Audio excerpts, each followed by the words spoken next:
Hello everyone. आज के इस वीडियो लेक्चर में हम देखेंगे बीए ऑनर्स का एक सब्जेक्ट। ठीक है, आपने अगर बीए पॉलिटिकल साइंस ऑनर्स ले रखा है तो उसमें आपको एक सब्जेक्ट मिलता है जिसका नाम है colonialism and nationalism in India. ठीक है, और ये बहुत ही इंपॉर्टेंट सब्जेक्ट है। इसमें मैं आपको आज चैप्टर 1 कराने वाला हूँ।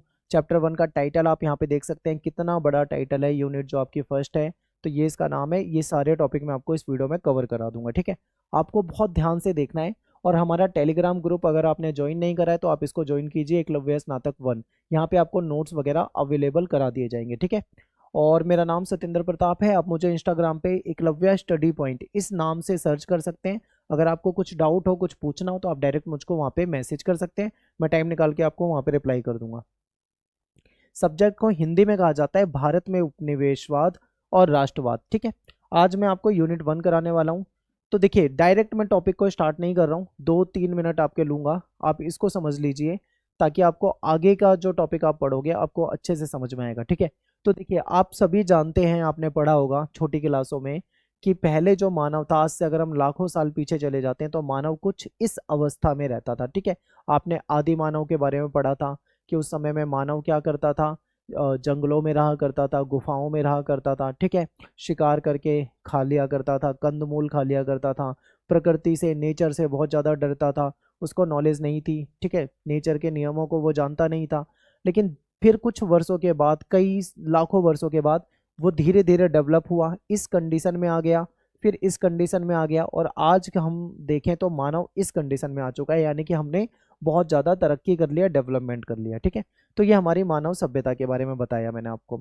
तो यहाँ पे मानव सभ्यता के बारे में क्यों बता रहा हूँ, क्योंकि आगे इससे रिलेटेड टॉपिक आएगा तो आप धीरे धीरे समझोगे। अब देखो, मानव जो शुरू में क्या करता था, कहीं भी रह लेता था, जंगलों में रह रहा है, ठीक है, गुफाओं में रह रहा है।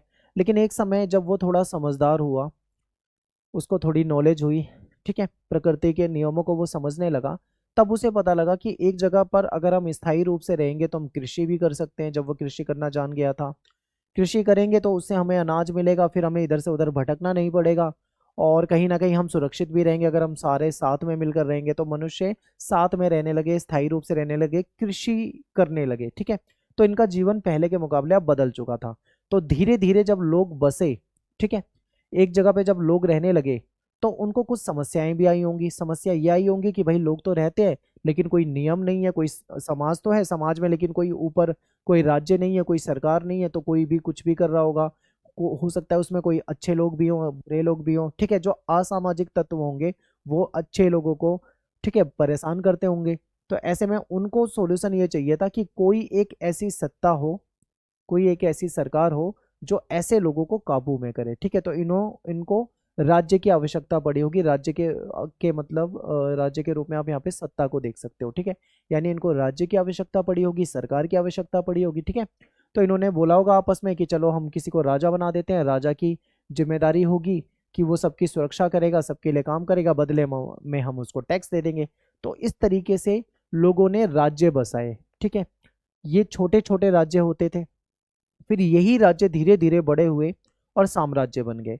तो इस चैप्टर में हम साम्राज्यों के बारे में भी पढ़ने वाले हैं। ठीक है, तो आई होप आपको यहाँ तक थोड़ा सा समझ में आ गया होगा, ज़्यादा डिटेल में डीप नहीं जाना, मोटा मोटा आपने समझ लिया है। तो अब हम चलते हैं सीधा टॉपिक पे। देखिए, मानव सभ्यता के विकास के साथ साथ कई छोटे राज्य धीरे धीरे साम्राज्य बन गए। अब छोटे राज्य तो आप समझ गए, छोटा राज्य है, वहां पे कोई शासक रहा होगा, उसके अंडर में एक पूरी जनता रहती होगी। ठीक है, वो छोटा राज्य होगा। फिर धीरे धीरे उस राजा ने क्या करा होगा, अन्य क्षेत्रों को जीत लिया होगा और अपने राज्य को बड़ा कर लिया होगा। फिर और क्षेत्रों को जीता होगा तो अपने राज्य को उसने और बड़ा करा होगा। जब उसका राज्य बहुत बड़ा हो गया होगा तो वो एक तरह से साम्राज्य में कन्वर्ट हो गया। तो ये था। और ये साम्राज्य जो थे ये किस उद्देश्य से बढ़ाए जाते थे, ठीक है, क्यों इन साम्राज्यों को बढ़ाना था, तो इसके पीछे रीजन था शक्ति बढ़ाना और अन्य क्षेत्रों पर अपना शासन करना। ठीक है, यानी कि मान लीजिए ये क्षेत्र है, यहाँ पे कोई राजा शासन करता है, उसका राज्य छोटा है, उसने क्या करा, उसने अगल बगल के क्षेत्रों को जीत लिया, काबू में कर लिया और यहाँ पे शासन कर लिया, तो उसका राज्य बड़ा हो गया, उसका क्षेत्र विस्तार हो गया। अब उस क्षेत्र विस्तार होने से उसको क्या फायदा हुआ, उसकी शक्ति बढ़ गई, उसके पास टैक्स भी ज़्यादा आएगा, उसके पास सेना और सैनिक भी ज़्यादा होंगे, उसके पास ताकत भी ज़्यादा होगी, उसके पास क्षेत्र भी ज़्यादा होंगे। तो ये होने लगा। ठीक है, यानी कि पहले राज्य बने, फिर राज्य बड़े हुए, साम्राज्य बन गए। तो यही इतना हमको समझना था। अब आगे देखते हैं, थोड़ा डिटेल में समझते हैं प्राचीन साम्राज्यों के बारे में। तो देखिए, प्राचीन साम्राज्य के बारे में आपने क्लास 9th में, क्लास 10th में, क्लास 11th में पढ़ा होगा। जैसे कि आपने मिस्र की सभ्यता के बारे में पढ़ा होगा, मिस्र के साम्राज्य के बारे में, ठीक है। चीन का साम्राज्य हो गया, भारत में भी साम्राज्य रहे हैं, मेसोपोटामिया की सभ्यता के बारे में भी आपने पढ़ा होगा। तो ये कुछ प्राचीन सभ्यता वगैरह के केंद्र रहे हैं, यानी ये जो क्षेत्र हैं इसमें प्राचीन सभ्यताएं रही हैं, ठीक है। फिर धीरे धीरे क्या हुआ, इन छोटे राज्यों ने पड़ोसी क्षेत्रों को जीतकर बड़े बड़े साम्राज्य बना लिए, ठीक है। तो इस प्रकार से हुआ। और साम्राज्य को बढ़ाने का तरीका क्या होता था, एक ही तरीका होता था कि उस पर युद्ध करो और उसको जीत लो, ठीक है। अब बात करते हैं यूरोप के साम्राज्य की। तो रोमन साम्राज्य आपने पढ़ा होगा क्लास 11th में। जब रोमन साम्राज्य खत्म हो रहा था, टूट रहा था, पतन हो रहा था, उसके बाद यूरोप में कई छोटे बड़े राज्य में बढ़ चुका था वो, ठीक है। और उन छोटे बड़े राज्यों में अगर हम देखें तो मध्यकाल में कई शक्तिशाली राजा रहे हैं, कई शक्तिशाली शासक रहे हैं जिन्होंने इन क्षेत्रों पे शासन किया है, ठीक है। तो यहाँ से हमको क्या समझना है, आपको एंड में बताऊंगा, बस आप इसको देखते जाओ। एंड में आपको बताऊंगा कि हमें समझना क्या था एग्जैक्ट। फिर बात करते हैं भारत में। तो भारत में भी कई सारे साम्राज्य रहे हैं। आपने मौर्य साम्राज्य पढ़ा होगा, आपने मगध के बारे में पढ़ा होगा, ठीक है। तो ये बड़े बड़े साम्राज्य भारत में रहे हैं। फिर आप अगर सल्तनत काल में आते हो तो आपने खिलजी वंश, तुगलक वंश, गुलाम वंश, ठीक है, ये सब पढ़े होंगे। फिर आप मुगल वंश के बारे में पढ़ते हो। तो ये सारे साम्राज्य रहे हैं भारत में, जो बड़े साम्राज्य रहे हैं जिन्होंने लंबे समय तक भारत में शासन करा है। हमने यूरोप में साम्राज्य के बारे में पढ़ा, हमने भारत के बारे में, भारत में जो साम्राज्य है उसके बारे में पढ़ा। तो इससे हमको क्या समझ में आया, इससे हमको ये समझ में आया कि अगर हम कितना भी पीछे चले जाएं, कहीं पे भी चले जाएं, चाहे यूरोप में चले जाओ, चाहे एशिया में चले जाओ, चाहे अफ्रीका में चले जाओ, तो साम्राज्यवाद जो था ना वो किसी ना किसी रूप में था, ठीक है। चाहे भारत में देखोगे आपको साम्राज्यवाद दिखेगा, अफ्रीका के देशों में देखोगे वहां पे आपको दिखेगा, चाइना में देखोगे आपको वहां पे साम्राज्यवाद दिखेगा। तो यही यहाँ पे बताया जा रहा है कि हर युग में साम्राज्यवाद जो है वो किसी ना किसी रूप में रहा है। इसका मतलब ये है कि राजनीतिक, आर्थिक और सामाजिक रूप से दूसरों पर नियंत्रण करना या उनको अपने अधीन बना लेना, ठीक है। साम्राज्यवाद का मतलब क्या होता है, साम्राज्यवाद का मतलब यही होता है, जैसे मान लो कोई राजा है, ये उसका क्षेत्र है जहां पे वो शासन करता है, ठीक है। अब उसने दूसरे क्षेत्रों को भी जीत लिया और वहां पे भी शासन करना शुरू कर दिया, तो कहीं ना कहीं उसने वहां पे राजनीतिक कंट्रोल पा लिया है, आर्थिक कंट्रोल पा लिया है, ठीक है, नियंत्रण कर लिया है। तो इसी को साम्राज्यवाद कहा जाता है, यानी अपने साम्राज्य को बढ़ाना, ठीक है। अब ये जो साम्राज्य बढ़ाए जाते थे, यानी साम्राज्य का जो विस्तार किया जाता था, तो इसके विस्तार का कारण क्या था, क्यों साम्राज्य को बढ़ाया जाता था? तो इसके कई सारे कारण हैं। पैसा, देखो सबसे पहला तो यही है संपत्ति, यानी धन संपत्ति प्राप्त करने के लिए, ठीक है, क्या करते थे, जो राजा होते थे वो दूसरे क्षेत्रों पे आक्रमण कर देते थे, उन क्षेत्रों को जीत लेते थे, ठीक है। तो कहीं ना कहीं धन संपत्ति हो गया। फिर कई जगह पे कुछ कीमती वस्तुएं होती थी, कीमती धातुएं होती थी, ठीक है, जैसे सोना चांदी हो गया, कुछ जगह पे कीमती मसाले होते हैं या रत्न होते हैं या कोई भी संसाधन हो सकता है जो बहुत कीमती हो। तो उसके लिए भी कहीं ना कहीं क्या होता था, साम्राज्य को बढ़ाने के लिए ये कारण होता था। फिर तीसरा सांस्कृतिक या धार्मिक श्रेष्ठता। आपने देखा होगा कि जो अंग्रेज थे, ठीक है, वो क्या करते थे, कई क्षेत्रों में कब्जा कर लेते थे, वहां पे अपना शासन चलाते थे और अपने आप को वो कहीं ना कहीं श्रेष्ठ दिखाते थे। वो ये कहते थे कि भाई हमारा क्रिश्चियन धर्म है और क्रिश्चियन धर्म जो होता है वो सबसे श्रेष्ठ होता है। ऐसा कौन कहते थे, अंग्रेज कहते थे। वो अपने कल्चर को भी सबसे श्रेष्ठ मानते थे। तो ये भी एक रीजन था कहीं ना कहीं अपने साम्राज्य को बढ़ाने का।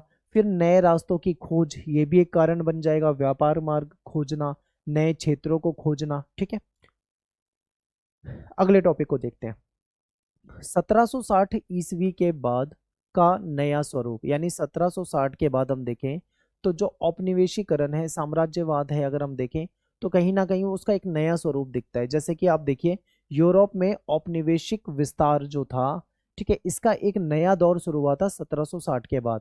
यूरोप में बहुत सारे देश हैं, जैसे कि जो ताकतवर थे, फ्रांस हो गया, ठीक है, उसमें आप ब्रिटेन को देख लोगे, पुर्तगाल वगैरह हो जाते हैं। तो ये कुछ ताकतवर देश थे, ये क्या करते थे, दूसरे देशों को जाके वहां पे अपना कब्जा कर लेते थे, चाहे वो एशिया के देश हो, अफ्रीका के देश हो, ठीक है, लैटिन अमेरिका के देश हो, वहां पे अपना कब्जा कर लेते थे। और यूरोपीय शक्तियां जो थी वो अपनी श्रेष्ठता के आधार पर अधिक से अधिक उपनिवेश यानी कॉलोनीज जिसको कहा जाता है, अपने नियंत्रण में लाने लगी। अब अंग्रेजों ने क्या करा, अंग्रेजों ने ये सोचा कि दुनिया भर के देशों में कब्जा कर लेते हैं, उनके संसाधन को लूटेंगे और कहीं ना कहीं ताकतवर हो जाएंगे, पैसा कमाएंगे। ठीक है, तो ये करते थे और अपने आप को हर जगह श्रेष्ठ दिखाते थे।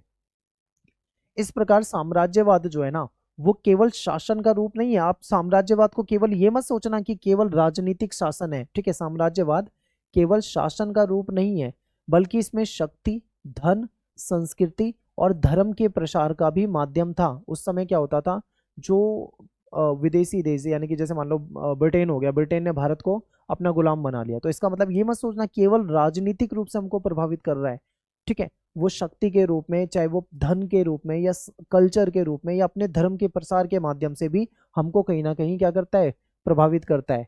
तो हर युग में किसी ना किसी रूप में साम्राज्य और उपनिवेशवाद ने मानव इतिहास को प्रभावित किया है। ठीक है, दुनिया के मोस्टली ज्यादातर जो देश थे वो कभी ना कभी किसी ना किसी के गुलाम रहे हैं। ठीक है, तो यही साम्राज्यवाद, उपनिवेशवाद रहा है। अब बात करते हैं कि ये जो साम्राज्यवाद शब्द है इसके बारे में समझते हैं। तो इसको अंग्रेजी में इंपीरियलिज्म कहा जाता है। ठीक है, ये लैटिन भाषा का शब्द है इम्पीरियम, यहाँ से ये निकला है। इसका मतलब होता है ऑर्डर करना किसी को। ठीक है, यानी कि किसी को आदेश देना। अर्थात इसका मतलब हो जाएगा जब एक देश का दूसरे देश पर प्रभुत्व हो जाता है, यानी कंट्रोल हो जाता है। ठीक है, तो उसी को क्या कहा जाता है, एक तरह से आप साम्राज्यवाद के रूप में देख सकते हो। क्योंकि जब एक देश, मान लो ब्रिटेन है, इसने क्या करा, इंडिया पे अपना कंट्रोल कर लिया। ठीक है, अपने साम्राज्य में शामिल कर लिया, अपना उपनिवेश बना लिया, तो एक तरह से वो हमें आदेश दे रहा है, ब्रिटेन जैसा कहेगा वैसा ही तो यहाँ के लोग करेंगे, जैसा, क्योंकि सरकार उन्हीं की थी। तो ये आप यहाँ पे इसके रूप को आराम से समझ सकते हो। ठीक है, अब थोड़ा सा इसकी बात करते हैं ऐतिहासिक, यानी जो इसका हिस्टोरिकल बैकग्राउंड है, इसकी बातें करते हैं। तो सबसे पहले जो आपको ये इंपीरियलिज्म दिखता है, तो ये शब्द का जो प्रयोग होता है, इस शब्द का प्रयोग जो आपको सबसे पहले दिखेगा वो फ्रांस में दिखेगा। फ्रांस में क्या हुआ था कि 19वीं सदी में जो नेपोलियन था, नेपोलियन ने क्या करा, साम्राज्य विस्तार के समय ये शब्द प्रचलन में आया। यानी जब नेपोलियन ने अपने साम्राज्य को बढ़ाया, यानी जब वो अपने साम्राज्य को, अपने क्षेत्र को बढ़ा रहा था, विस्तार कर रहा था, उस समय ये पहली बार ये शब्द यूज किया जा रहा था। ठीक है, आगे देखो, बाद में यूरोपीय शक्ति जो कि ब्रिटेन हो गया, फ्रांस हो गया, पुर्तगाल हो गया, स्पेन, इन सभी ने एशिया, अफ्रीका और लैटिन अमेरिका के जो देश थे उस पर अपना प्रभुत्व जमाया। ठीक है, चाहे एशिया के देश हों, ठीक है, चाहे अफ्रीका के देश हों या लैटिन अमेरिका के देश हों, जो भी देश थे, इन देशों पे क्या कर रहे थे, ये जो पुर्तगाल हो गया, स्पेन हो गया, ब्रिटेन, फ्रांस हो गया, ये सारे यूरोप के देश हैं, ये इस पे कब्जा कर रहे थे। ठीक है, और अपना गुलाम बना रहे थे इन देशों से। तो इस प्रकार ये वैश्विक स्तर का साम्राज्यवाद बन गया, यानी पूरी दुनिया में ये चीजें चल रही थी। दुनिया भर के देशों को इन्होंने क्या करा था, अपना गुलाम बना लिया था। वहां पे लोगों को ये प्रताड़ित करते थे, उनका शोषण करते थे, उनको नुकसान पहुंचाते थे और खुद अमीर हुए जा रहे थे। ठीक है, तो ये हमने समझा। अब बात करते हैं कि जो साम्राज्यवाद, अगर आप पेपर में लिखोगे तो जो मैंने आपको शब्द वगैरह बताए ये तो लिखोगे, इसकी कुछ डेफिनेशन बताना है, ज्यादा नहीं, एक या दो डेफिनेशन याद करके जाना, पेपर में लिख कर आना है। ठीक है, जैसे कि शूमैन क्या कहते हैं, शूमैन ये कहते हैं कि पाश्चात्य राष्ट्रीय राज्यों द्वारा गैर यूरोपीय जातियों पर सैन्य शक्ति के बल पर अपना शासन थोपना ही साम्राज्यवाद है। ठीक है, जब किसी की डेफिनेशन को पढ़ते हैं तो उसकी लैंग्वेज को चेंज नहीं करते, सेम शब्दों में आपको बताना है। पाश्चात्य मतलब जो पश्चिमी राज्य थे, कौन से राज्य, जो आप यूरोप के जो देश है उनकी बात कर रहे हैं। जब पश्चिमी जो राज्य थे उन्होंने गैर यूरोपीय, यानी जो यूरोपीय नहीं है, जैसे एशिया के देश, अफ्रीका के देश, लैटिन अमेरिका के देश, ठीक है, इन पे अपनी ताकत के दम पर उनको अपना गुलाम बनाया, उन पे अपना शासन थोप दिया, तो वो क्या कहलाया, साम्राज्यवाद कहलाया। ठीक है, आगे चलते हैं, बर्न्स के द्वारा देखते हैं। ये कहते हैं कि विभिन्न प्रदेशों और जातियों पर एक समान कानून और शासन व्यवस्था को लागू करना ही साम्राज्यवाद है। ठीक है, ये कहते हैं कि जब अलग अलग प्रदेशों में अलग अलग जातियों पे एक जैसा कानून बना दिया जाए, उसको लागू कर दिया जाए, तो उसको ये साम्राज्यवाद मानते हैं। ठीक है, अब बुखारिन क्या कोडिंग देखते हैं। बुखारिन कहते हैं कि साम्राज्यवाद में अन्य देशों को जीतने की प्रवृत्ति निहित होती है, यानी कि उसमें एक ऐसी प्रवृत्ति होती है जिसमें अन्य देशों को क्या करना है, जीतना है। ठीक है, तो ये होता है। लेनिन, साम्राज्यवाद पूंजीवाद का चरमोत्कर्ष है। लेनिन कहते हैं कि साम्राज्यवाद जो है पूंजीवाद का जो सबसे मेन, मतलब सबसे चरम होता है, वो वाला टाइम होता है। ठीक है, सबसे ऊपर वाला टाइम आप इसको मान लो, हाईएस्ट स्टेज हो जाता है कैपिटलिज्म की, आप इसको मान सकते हैं। तो इस तरीके से ये साम्राज्यवाद की कुछ परिभाषाएं हैं। अब साम्राज्यवाद का विस्तार और पतन देखते हैं, कैसे ये बढ़ा और कैसे ये खत्म हुआ। तो देखिए 19वीं सदी के मध्य तक साम्राज्यवाद जो था वो निरंतर विस्तार हो रहा था, तेजी से बढ़ रहा था। दुनिया भर के देश क्या करे जा रहे थे, गुलाम बनाए जा रहे थे। लेकिन जब सेकेंड वर्ल्ड वॉर आता है, यानी कि वर्ल्ड वॉर टू आता है 1939 से 1945 में, इसके बाद साम्राज्यवाद जो था वो कमजोर होने लगा था, यानी कि देश आजाद होने शुरू हो गए थे। ठीक है, धीरे धीरे चाहे वो एशिया के देश हों चाहे अफ्रीका के देश हों, इनको आज़ादी मिलनी शुरू हो गई थी। चाहे आप इंडोनेशिया को देखो जो कि 1945 के आसपास आज़ाद हो गया था, भारत को देखो तो भारत आपको पता है 1947 में आज़ाद हो गया था। ठीक है, श्रीलंका को देखोगे तो 1948 में आज़ाद हो गया था। तो ऐसे बहुत सारे देश थे एशिया के, फिर कुछ अफ्रीका के, कुछ अन्य जो लैटिन अमेरिका है यहाँ के देश, ये धीरे धीरे क्या होने लगे थे, आज़ाद होने लगे थे। ठीक है, यानी कि यहाँ पे साम्राज्यवाद जो है वो धीरे धीरे कमजोर हो रहा था। तो किस देश को किससे आज़ादी मिली है, आप ये पूरा की पूरी टेबल देख सकते हो, यहाँ पे आप समझ सकते हो। ठीक है, एक बार आप टेबल को देख के समझ लो, फिर मैं आपको आगे ले चलता हूँ।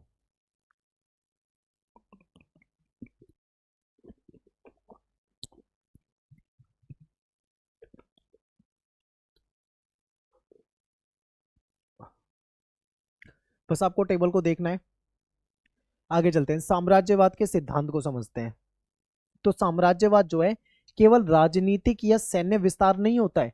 आप ये मत सोचना केवल राजनीतिक रूप से कंट्रोल करना है या सैन्य विस्तार ही साम्राज्यवाद है, बल्कि इसमें आर्थिक, सामाजिक, वैचारिक और सांस्कृतिक प्रक्रिया भी होती है। ठीक है, हर तरह से साम्राज्यवाद जो होता है लोगों को प्रभावित करता है। इसका लक्ष्य जो है वो कमजोर देशों के संसाधनों को कब्जे में लेना, श्रम और बाजार को कंट्रोल करना। ठीक है, ये इसका लक्ष्य होता है। तो जब ब्रिटेन ने भारत को अपने कब्जे में ले लिया, यहाँ पे अपना साम्राज्य बढ़ा दिया, या आप ये कह लो कि अपना उपनिवेश बना लिया, तो उसका उद्देश्य केवल भारत की राजनीति को बदलना नहीं था, बल्कि आर्थिक रूप से भारत को कमजोर करना था, यानी हमारे संसाधनों का उन्हें दुरुपयोग करना था। ठीक है, अपने फायदे में, यानी अंग्रेजों ने हमारे संसाधन का यूज करा अपने फायदे के लिए, कहीं ना कहीं हमारे श्रम का इस्तेमाल करा, हमारे लोगों की मेहनत जो होती थी मजदूरों की उसका इस्तेमाल करा। ठीक है, और कहीं ना कहीं अपना फायदा करा और भारत का नुकसान करा। तो एक थ्योरी है, ये थ्योरी बहुत इंपॉर्टेंट है, ये समझना है आपको। जे ए हॉब्सन थे, आप देख सकते हैं इनकी इमेज, जे ए हॉब्सन थे, इन्होंने एक थ्योरी दी थी। ठीक है, ये ब्रिटिश अर्थशास्त्री थे और इनकी एक प्रसिद्ध पुस्तक है जिसका नाम है इम्पीरियलिज्म अ स्टडी, जो कि 1902 में आई थी। इसमें बताते हैं कि साम्राज्यवाद के आर्थिक कारण का इन्होंने विश्लेषण करा।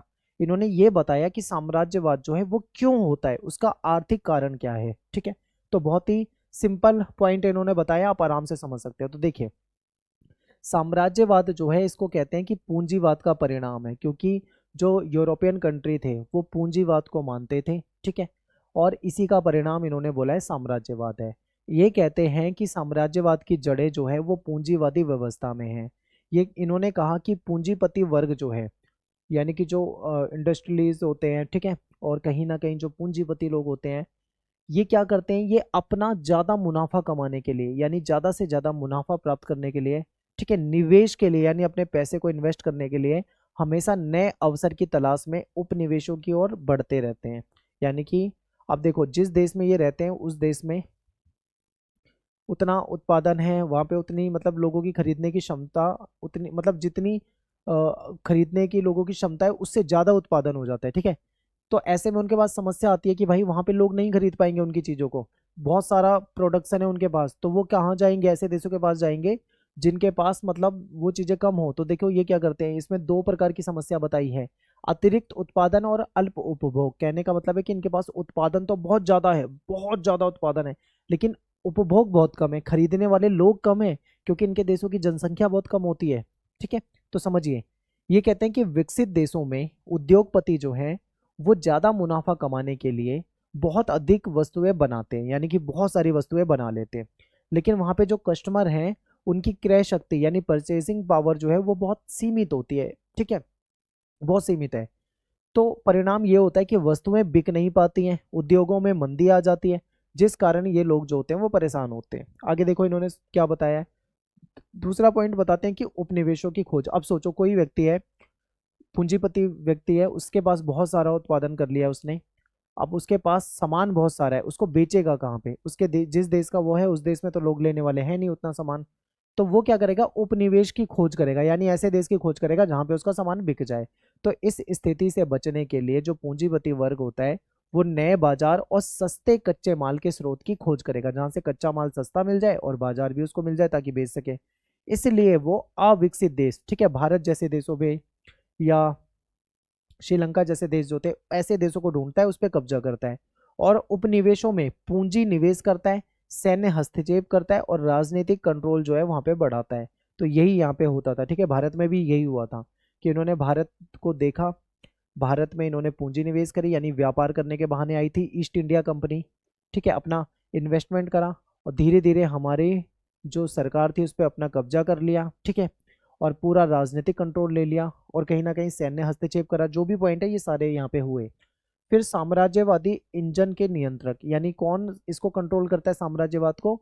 तो इसको पूंजीपति वर्ग जो होता है ये इसको कंट्रोल करता है। हॉब्सन कहते हैं कि साम्राज्यवाद को चलाने वाली जो शक्ति है वो है पूंजीपति वर्ग, ठीक है, ना कि पूरा राष्ट्र। ये बहुत इंपॉर्टेंट लाइन है, इसका मतलब समझना है। अब जैसे ब्रिटेन है तो ब्रिटेन में कुछ लोग ही पूंजीपति होंगे, सारा पूरा का पूरा ब्रिटेन पूंजीपति नहीं होगा।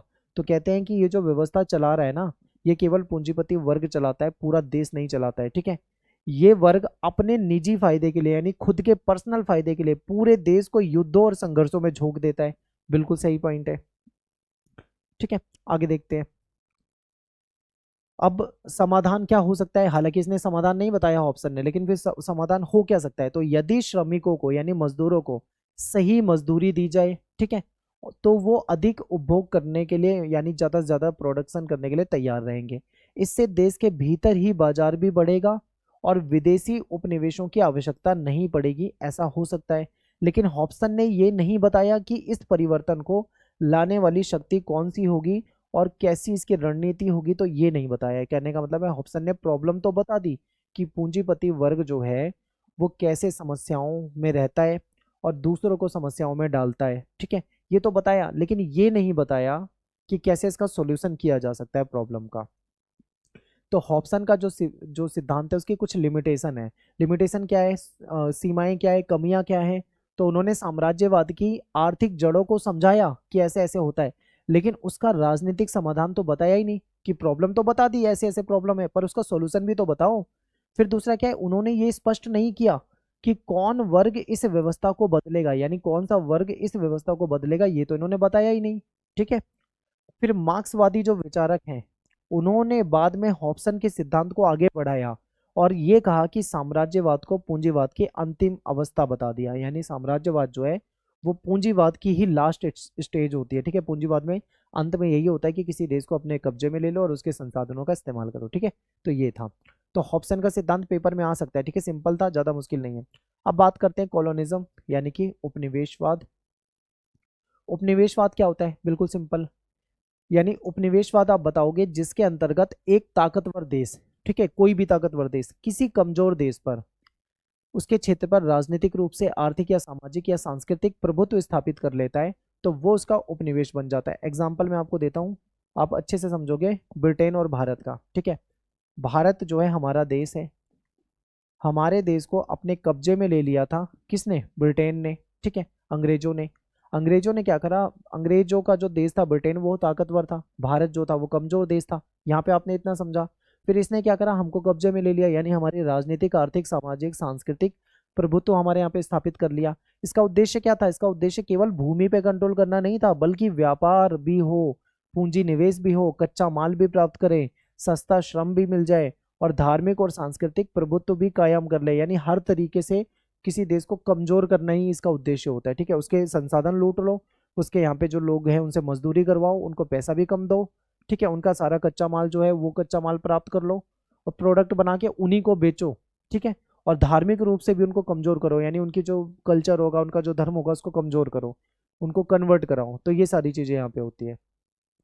अब बात करते हैं उपनिवेशवाद का ऐतिहासिक जो पृष्ठभूमि रही है, यानी कि इसका जो हिस्टोरिकल बैकग्राउंड रहा है, इसको देख लेते हैं। तो देखिए, प्राचीन काल से ही यूरोप और एशिया इनके बीच में व्यापार होता था, बिल्कुल होता था, ठीक है।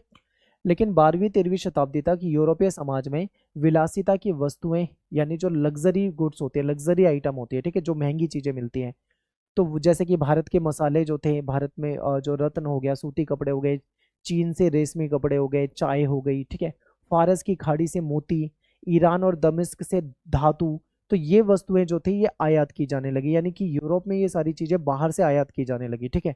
अब बाहर से ये आयात करते थे तो इन्हें लगा यार कि कुछ दूसरा तरीका निकालते हैं, कहीं ना कहीं हम उस पर कब्जा कर लेंगे तो वो संसाधन हमारे ही हो जाएंगे, तो यहाँ से ये चीज निकली थी।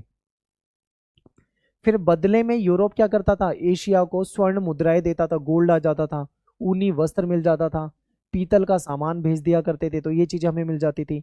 इस व्यापारिक लेन देन ने यूरोप के कुलीन वर्ग यानी यूरोप में जो अमीर वर्ग था और जो वहाँ के व्यापारी लोग थे उनके बीच में आर्थिक शक्ति को बढ़ाया, ठीक है, क्योंकि ये वहाँ पे क्या हो रहे थे, मजबूत हो रहे थे, ताकतवर हो रहे थे। नेक्स्ट है पूंजीवाद और उपनिवेशवाद का संबंध क्या होता है। तो 14वीं और 15वीं शताब्दी तक यूरोप में महान व्यापारिक साम्राज्य जो था वो बनने लगा था, ठीक है। और जैसे जैसे पूंजीवाद का विकास हुआ वैसे वैसे जो यूरोप के देश थे वो उनका राजनीतिक विस्तार भी होने लगा। फिर 1763 से 1875 के बीच में वाणिज्यिक पूंजीवाद ने औद्योगिक पूंजीवाद का रूप ले लिया। अब यहाँ पे क्या है, पूंजीवाद तो है, वाणिज्यिक पूंजीवाद, ठीक है। अब ज्यादा से ज्यादा मतलब ट्रेड पे फोकस कर रहे हैं, ज्यादा से ज्यादा मतलब पैसा कमाने पे फोकस कर रहे हैं। अब व्यापार का उद्देश्य जो था वो केवल वस्तु विनिमय नहीं था कि एक वस्तु से दूसरी वस्तु को बदलो, बल्कि इसमें एक नया चीज जुड़ गई, वो था निवेश, यानी पूंजी को भी निवेश करना है, उत्पादन का विस्तार करना है, यानी उत्पादन जो हो रहा है उसको बहुत तेजी से बढ़ाना है। राजनीतिक नियंत्रण भी शामिल था इसमें, ठीक है, यानी अब केवल व्यापार नहीं, वस्तु विनिमय तक सीमित नहीं है, अब पूंजी भी इन्वेस्ट की जाएगी, उत्पादन को बढ़ाया जाएगा, ठीक है, और राजनीतिक कंट्रोल भी किया जाएगा। यही फिर उपनिवेशवाद का जो सबसे पहला चरण माना जाता है, ठीक है, यानी कि अब उन्होंने, उनका उद्देश्य केवल व्यापार करना नहीं था। अब ईस्ट इंडिया कंपनी जो भारत में आई थी, आपको क्या लग रहा है वो केवल व्यापार करने आई थी? तो स्टार्टिंग में तो सही था, वो व्यापार करने ही आई थी, लेकिन बाद में जब उसने देखा भारत में संसाधन बहुत है, संसाधन पे अपना कंट्रोल कैसे करें, यहाँ पे जो शासक है उन शासक को पराजित करके यहाँ पे अपना शासन कैसे स्थापित करें, तो ये सारी चीजें करने लगी थी, ठीक है, तो ये पहला स्टेज माना जाता है। फिर समुद्री खोजों का प्रभाव। अब समुद्री रास्तों की खोज जो थी उसने कहीं ना कहीं उपनिवेशवाद को और गति दी। अब पहले इनको पता नहीं था कहाँ पे कौन सा क्षेत्र है, अब समुद्री रास्तों से नए नए क्षेत्र खोजे गए, अब नए नए क्षेत्रों में नए नए प्रकार के संसाधन थे वो इनको पता लग गए, तो इससे कहीं ना कहीं उपनिवेशवाद जो था बढ़ा। पुर्तगाल और स्पेन ने सबसे पहले नए समुद्री मार्ग खोजे, वो अफ्रीका के तट से होते हुए इंडीज की तरफ पहुंचे। इसके बाद इंग्लैंड, फ्रांस और हॉलैंड जो थे, ठीक है, इन्होंने भी, ये भी इसमें शामिल हो गए कि ये भी नए नए क्षेत्रों को खोजने लगे और खोजते थे, फिर वहां से वो व्यापार करना शुरू कर देते थे, व्यापार करना शुरू करते थे, फिर धीरे धीरे कहीं ना कहीं उनके संसाधनों को कब्जाना शुरू कर देते थे, तो ये इनका पूरा सिस्टम रहता था, ठीक है। अब बात करते हैं कि ये जो उपनिवेशवाद है इसके मेन ऑब्जेक्टिव क्या है, यानी इसके मुख्य उद्देश्य क्या है। तो देखिए, उपनिवेशवाद का जो मुख्य उद्देश्य होता है वो होता है भूमि पे अधिकार, यानी राजनीतिक प्रभुत्व कायम करना, उस क्षेत्र को जीत के, ठीक है, अपना वहां पे कंट्रोल कर लेना। फिर व्यापारिक विस्तार, यानी जो उपनिवेश हो गए हैं देश जो गुलाम बन चुके हैं वहां पे अपने सामान के बाजार के रूप में उसका इस्तेमाल करना, यानी कि अब हम उन देशों में अपना सामान बेचेंगे, उसको बाजार की तरह इस्तेमाल करते थे। ब्रिटेन कितना चालाक था, भारत से कच्चा माल लेता था और उसको प्रोडक्ट में बदल के भारत में ही बेच देता था, भारत उसके लिए व्यापार का भी एक महत्वपूर्ण बाजार था, ठीक है, तो ऐसा होता था। फिर कच्चा माल प्राप्त करना, क्योंकि यहाँ पे कच्चा माल जो है सस्ता मिल जाता है, यहाँ पे श्रम यानी मजदूरी भी सस्ती है, तो इसलिए इनको क्या होता था, काफी ज्यादा फायदा होता था, तो एक इसका ये भी रीजन था। फिर सस्ते मजदूर, ये बहुत इंपॉर्टेंट है, चीप लेबर, इतनी सस्ती मजदूरी होती थी कि आप कम पैसों में ज्यादा काम करवा सकते हो, ठीक है, क्योंकि यहाँ पे आबादी जो है वो ज्यादा होती थी, मजदूर यहाँ पे ज्यादा होते थे, तो एक ये रीजन हो जाएगा। फिर धन और मुनाफा, पैसा कमाना प्लस में बहुत ज्यादा प्रॉफिट हो, ऐसे ध्यान देते थे ये, ठीक है, यानी उपनिवेशों से अधिकतम आर्थिक लाभ कमाना इनका उद्देश्य था। फिर धार्मिक प्रचार और राजनीतिक कंट्रोल, यानी इस्लामी साम्राज्य के विस्तार को रोकना और ईसाई धर्म जो था इसका प्रचार प्रसार करना, ये भी इसका उद्देश्य होता था, यानी जो इनकी क्रिश्चियनिटी थी उसको ये बढ़ावा देना चाह रहे थे, ठीक है। उपनिवेशवाद पर प्रमुख दृष्टिकोण, आपने उपनिवेशवाद देख लिया, साम्राज्यवाद को समझ लिया। अब क्या है भाई, इस पे प्रमुख दृष्टिकोण देखते हैं। दृष्टिकोण यानी नजरिया। तो इसमें आपका लिबरल यानी उदारवादी नजरिया क्या है, मार्क्सवादी नजरिया क्या है, ठीक है, और उत्तर उपनिवेशवादी जो दृष्टिकोण है, नजरिया है, वो क्या है।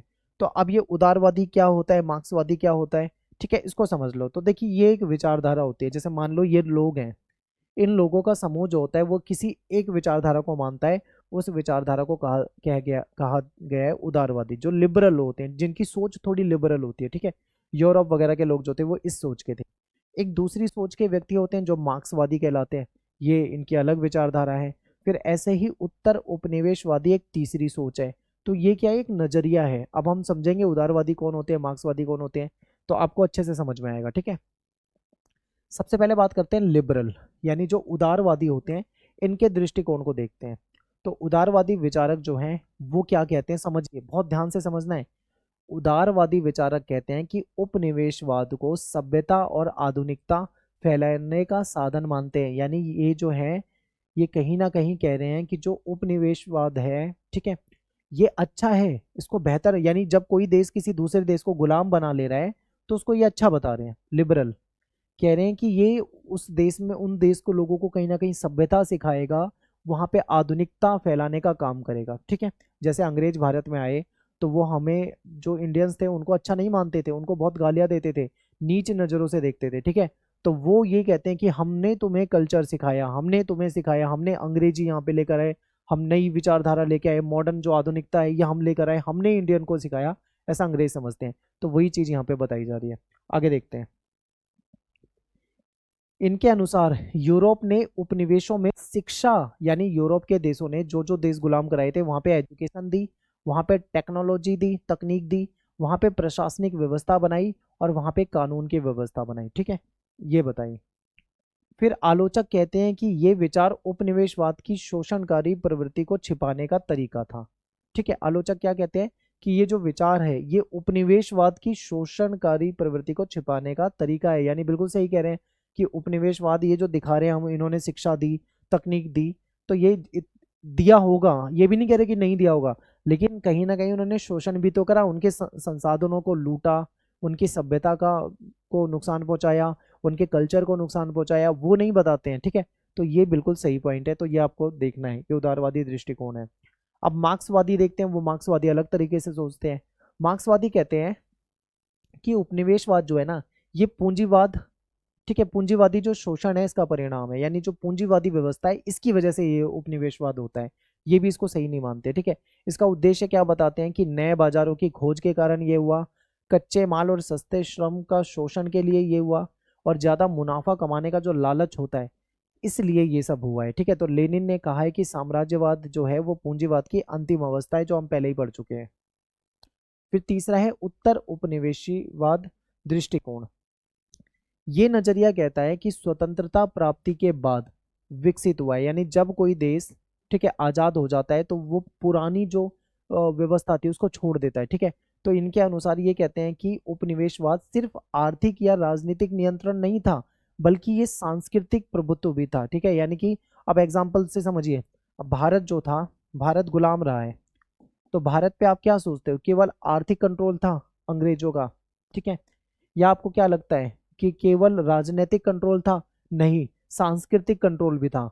हमने अंग्रेजों की तरह हम खुद बन गए, हमने अपना पहनावा बदल दिया, ठीक है, अंग्रेजों की तरह हो गए, हमने उनका बोलचाल का तरीका अपनाया, हमने उनके रहन सहन का तरीका अपनाया, कहीं ना कहीं हम अपने आप को मॉडर्न दिखाने के लिए उनका जो कल्चरल जो डोमिनेंस था हम उसके भी शिकार हुए हैं। लोग समझते नहीं है, लेकिन ये बताया है इन्होंने, उत्तर उपनिवेशवादियों ने, कि जब देश गुलामी से आज़ाद हुआ तो हमें लगता है कि देश आज़ाद हो गया, पर वो सच में आज़ाद नहीं हो पाता, कहीं ना कहीं उसको, उसके कल्चर को बहुत ज़्यादा नुकसान हो चुका होता है, वो उन चीज़ों को मान रहा होता है, ठीक है। आगे बात करते हैं, यूरोपीय शक्तियों ने स्थानीय लोगों को हीन और निर्भर बना दिया, बिल्कुल ठीक है। एडवर्ड सईद जो है ये कहते हैं, और फ्रांस फैनन जो है, ठीक है, और गायत्री स्पिवाक जो है, ये विचारक ऐसे हैं जिन्होंने हमको ये बताया है कि उपनिवेशवाद ने मन और विचारों को भी गुलाम बनाया था। केवल ये मत सोचना कि आर्थिक रूप से गुलाम थे हम, राजनीतिक रूप से गुलाम थे, बल्कि हमारे मन को भी गुलाम बना लिया इन्होंने, हमारे विचारों को भी गुलाम बना लिया, ठीक है। तो ये बहुत इंपॉर्टेंट है। अब ये उपनिवेशवाद देख लिया, अब इसकी कुछ डेफिनेशन देख लेते हैं। ऑक्सफोर्ड की डिक्शनरी क्या कहती है, इसके अकॉर्डिंग देखते हैं। ऑक्सफोर्ड डिक्शनरी कहती है कि शक्तिशाली देश के द्वारा, ठीक है, अन्य देश अथवा जो मतलब धन प्राप्ति के उद्देश्य से कोई ताकतवर देश किसी दूसरे देश पे जब कब्जा कर लेता है, अपना कंट्रोल कर लेता है, तो उसको उपनिवेशवाद कहा जाता है। ठीक है, यानी कि जब कोई सामर्थ्यवान जो देश है किसी दूसरे देश पे अपना मतलब आर्थिक लाभ कमाने के लिए, पैसा कमाने के लिए उस पर कंट्रोल कर लेता है, तो वो क्या कहलाता है, वो कहीं ना कहीं उपनिवेशवाद कहलाता है। ठीक है, फिर दूसरे एक विचारक है जिनका नाम है ऑर्गेन्स्की। ठीक है, इन्होंने क्या कहा है, ये कहते हैं कि वो सभी क्षेत्र उपनिवेशों के अंतर्गत आते हैं जो विदेशी सत्ता द्वारा शासित है और जिनके निवासियों को पूरे राजनीतिक अधिकार प्राप्त नहीं है। यानी कि वो सभी क्षेत्र जहाँ पे कोई विदेशी सत्ता, विदेशी शक्ति जहाँ पे शासन कर रही है, ठीक है, जहाँ पे लोगों को ज्यादा अधिकार नहीं है, वो सब किस में आ जाते हैं, उपनिवेश में आ जाते हैं। ठीक है, तो आप ये बता सकते हो। फिर आप ये तीसरी परिभाषा देखो, पामर और पार्किंसन की। कहते हैं कि जब विकसित देश अविकसित देशों पर अपना राजनीतिक और आर्थिक कंट्रोल कर लेते हैं, तो ऐसी स्थिति में उपनिवेशवाद कहा जाता है। तो आप ये तीसरा बता सकते हो। ठीक है, डेफिनेशन बहुत सारी है, पेपर में एक या दो लिख देना बहुत है। ठीक है, अब ये जो उपनिवेशवाद शब्द है ये कहाँ से आया है, तो ये शब्द जो है ये लैटिन भाषा का शब्द है, कॉलोनिया, यहाँ से बना है। इसका मतलब होता है सेटलमेंट या फिर कॉलोनी, यानी कोई बस्ती या कॉलोनी। ठीक है, जहाँ पे बसावट हो, या इसको बसावट या उपनिवेश भी कहते हैं। रोमन काल में क्या था, कॉलोनिया उन बस्तियों को कहा जाता था जहाँ रोमन सैनिक बसाए जाते थे, यानी जिन क्षेत्रों में रोमन सैनिक बसाए जाते थे वो कॉलोनिया कहा जाता था। उसी कॉलोनिया से ये शब्द निकला है। ठीक है, और ये जीते हुए प्रदूषण पर जो कंट्रोल है उसको दिखा रहा है। अब उपनिवेशवाद का ऐतिहासिक विकास यानी हिस्टोरिकल इसका बैकग्राउंड देखते हैं। तो 16वीं 17वीं शताब्दी में यूरोपियन शक्तियों ने क्या करा था, समुद्र पार उपनिवेश स्थापित करना शुरू करा था। ठीक है, यानी कि दूसरे देशों में जाके इन्होंने क्या करा, अपने अपने उपनिवेश बनाना शुरू कर दिया। 1415 में पुर्तगाल ने सबसे पहले उत्तरी और पश्चिमी अफ्रीका का जो सेओटा है, जो क्षेत्र है, इस बंदरगाह पे कब्जा कर लिया। यहीं से फिर आधुनिक उपनिवेशवाद की शुरुआत हो जाती है, ऐसा माना जाता है। फिर इसके बाद स्पेन हो गया, इटली हो गया, ब्रिटेन हो गया, हॉलैंड हो गया, फ्रांस हो गया, इन सभी देशों ने क्या करा, कोई एशिया के देश को अपने कब्जे में ले रहा है, कोई अफ्रीका के देश को गुलाम बना रहा है। इस तरीके से इन्होंने अपना उपनिवेश बनाना शुरू कर दिया। ठीक है, उपनिवेशवाद में क्या होता है, शोषण होता है, यानी उपनिवेशवाद और शोषण जो है, ठीक है, इनका गहरा संबंध है। क्योंकि उपनिवेशवाद के माध्यम से यूरोपीय जो देश थे, इन्होंने कहीं ना कहीं जो देश अपने गुलाम बनाए थे उनके प्राकृतिक संसाधन लूटे, वहाँ पे लोगों के श्रम यानी उनकी मेहनताना का यूज करा, आर्थिक संपदा लूटी वहाँ पे, और वहाँ पे जो भी मतलब आर्थिक संपत्ति थी उस पर अपना अधिकार जमा लिया, वहाँ के लोगों पे शोषण किया। ठीक है, अपने खुद के फायदे के लिए उन लोगों को इन्होंने नुकसान पहुंचाया। फिर एक थ्योरी है जो जिसे कहा जाता है श्वेत आदमी का बोझ सिद्धांत। ठीक है, यानी the white man burden theory. इसमें क्या बताया गया है, बहुत ध्यान से देखना। इस सिद्धांत में बताया गया है कि श्वेत जातियों का नैतिक कर्तव्य है कि वो गैर श्वेत जातियों पर शासन करे। अब इसका मतलब समझिए, श्वेत जाति का मतलब है जो गोरे लोग हैं। गोरे लोग कौन होते थे, जो अंग्रेज होते थे। और दूसरी तरफ है काले लोग यानी काली जातियां। अब काले लोगों में कौन आ जाते हैं, अफ्रीका के हो गए, एशिया के हो गए, एशिया के भी इनके मुकाबले काले ही होते थे, तो आप उनको भी काले मान लो। तो ये कहते हैं कि एक थ्योरी थी जिसमें कहा जाता था कि जो गोरे लोग हैं उनका कर्तव्य है कि वो काले लोगों पे शासन करें, यानी गोरी जातियां काली जातियों पे शासन करें। ठीक है, इसे सभ्यता लाने के नाम पर औपनिवेशिक शोषण को नैतिक रूप से सही ठहराने के लिए प्रसारित किया गया, यानी इसका ऐसा प्रचार करा इन्होंने कि पूरी दुनिया में सभ्यता नहीं है, हम क्या कर रहे हैं, उन पे शासन करेंगे, उनको सभ्य बनाएंगे। ठीक है, यानी गोरी यानी अंग्रेज जो हैं, गोरी जाति के जो लोग हैं वो काले लोगों को क्या बनाएंगे, उनको सभ्य बनाएंगे। ठीक है, ये विचार यूरोपीय साम्राज्यवाद का वैचारिक औचित्य बना, यानी कि कहीं ना कहीं इसको मतलब जस्टिफाई करा जा रहा है, सही बताया जा रहा है कि ऐसा था। तो कुछ इस प्रकार से आप इस इमेज में भी देख सकते हो। अब इसकी मुख्य विशेषता क्या है, तो मुख्य विशेषता यह है कि जहाँ पे उपनिवेशवाद होता है वहाँ पे अलोकतांत्रिक शासन होता है, यानी डेमोक्रेसी नहीं होती है, लोगों को अधिकार नहीं होते हैं। ठीक है, राजनीतिक आर्थिक रूप से लोग कहीं ना कहीं वो अधिकार उनको नहीं मिलते जो एक डेमोक्रेसी में मिल सकते हैं। ठीक है, जैसे आपने देखा होगा जब भारत में अंग्रेजों का शासन था तो उन्होंने भी हमको उतने अधिकार नहीं दिए थे। ठीक है, तो ये होता है। फिर वहाँ पे जनता की इच्छा के विरुद्ध शासन, यानी जनता चाह रही हो चाहे नहीं चाह रही हो, शासन उन पे किया जाता है, उन पे दबाव बनाया जाता है, जबरन उन पे शासन थोपा जाता है। ठीक है, दमनकारी शासन होता है, सैन्य बल का इस्तेमाल किया जाता है, अगर कहीं पे कोई विरोध करता है तो उस विरोध को दबा दिया जाता है। तो इस प्रकार का शासन होता है। जैसे 1857 का विद्रोह हुआ था, उसको भी इन्होंने क्या करा था, कुचल दिया था। आगे देखते हैं नेक्स्ट पॉइंट, आधारभूत संरचना का स्वार्थी विकास।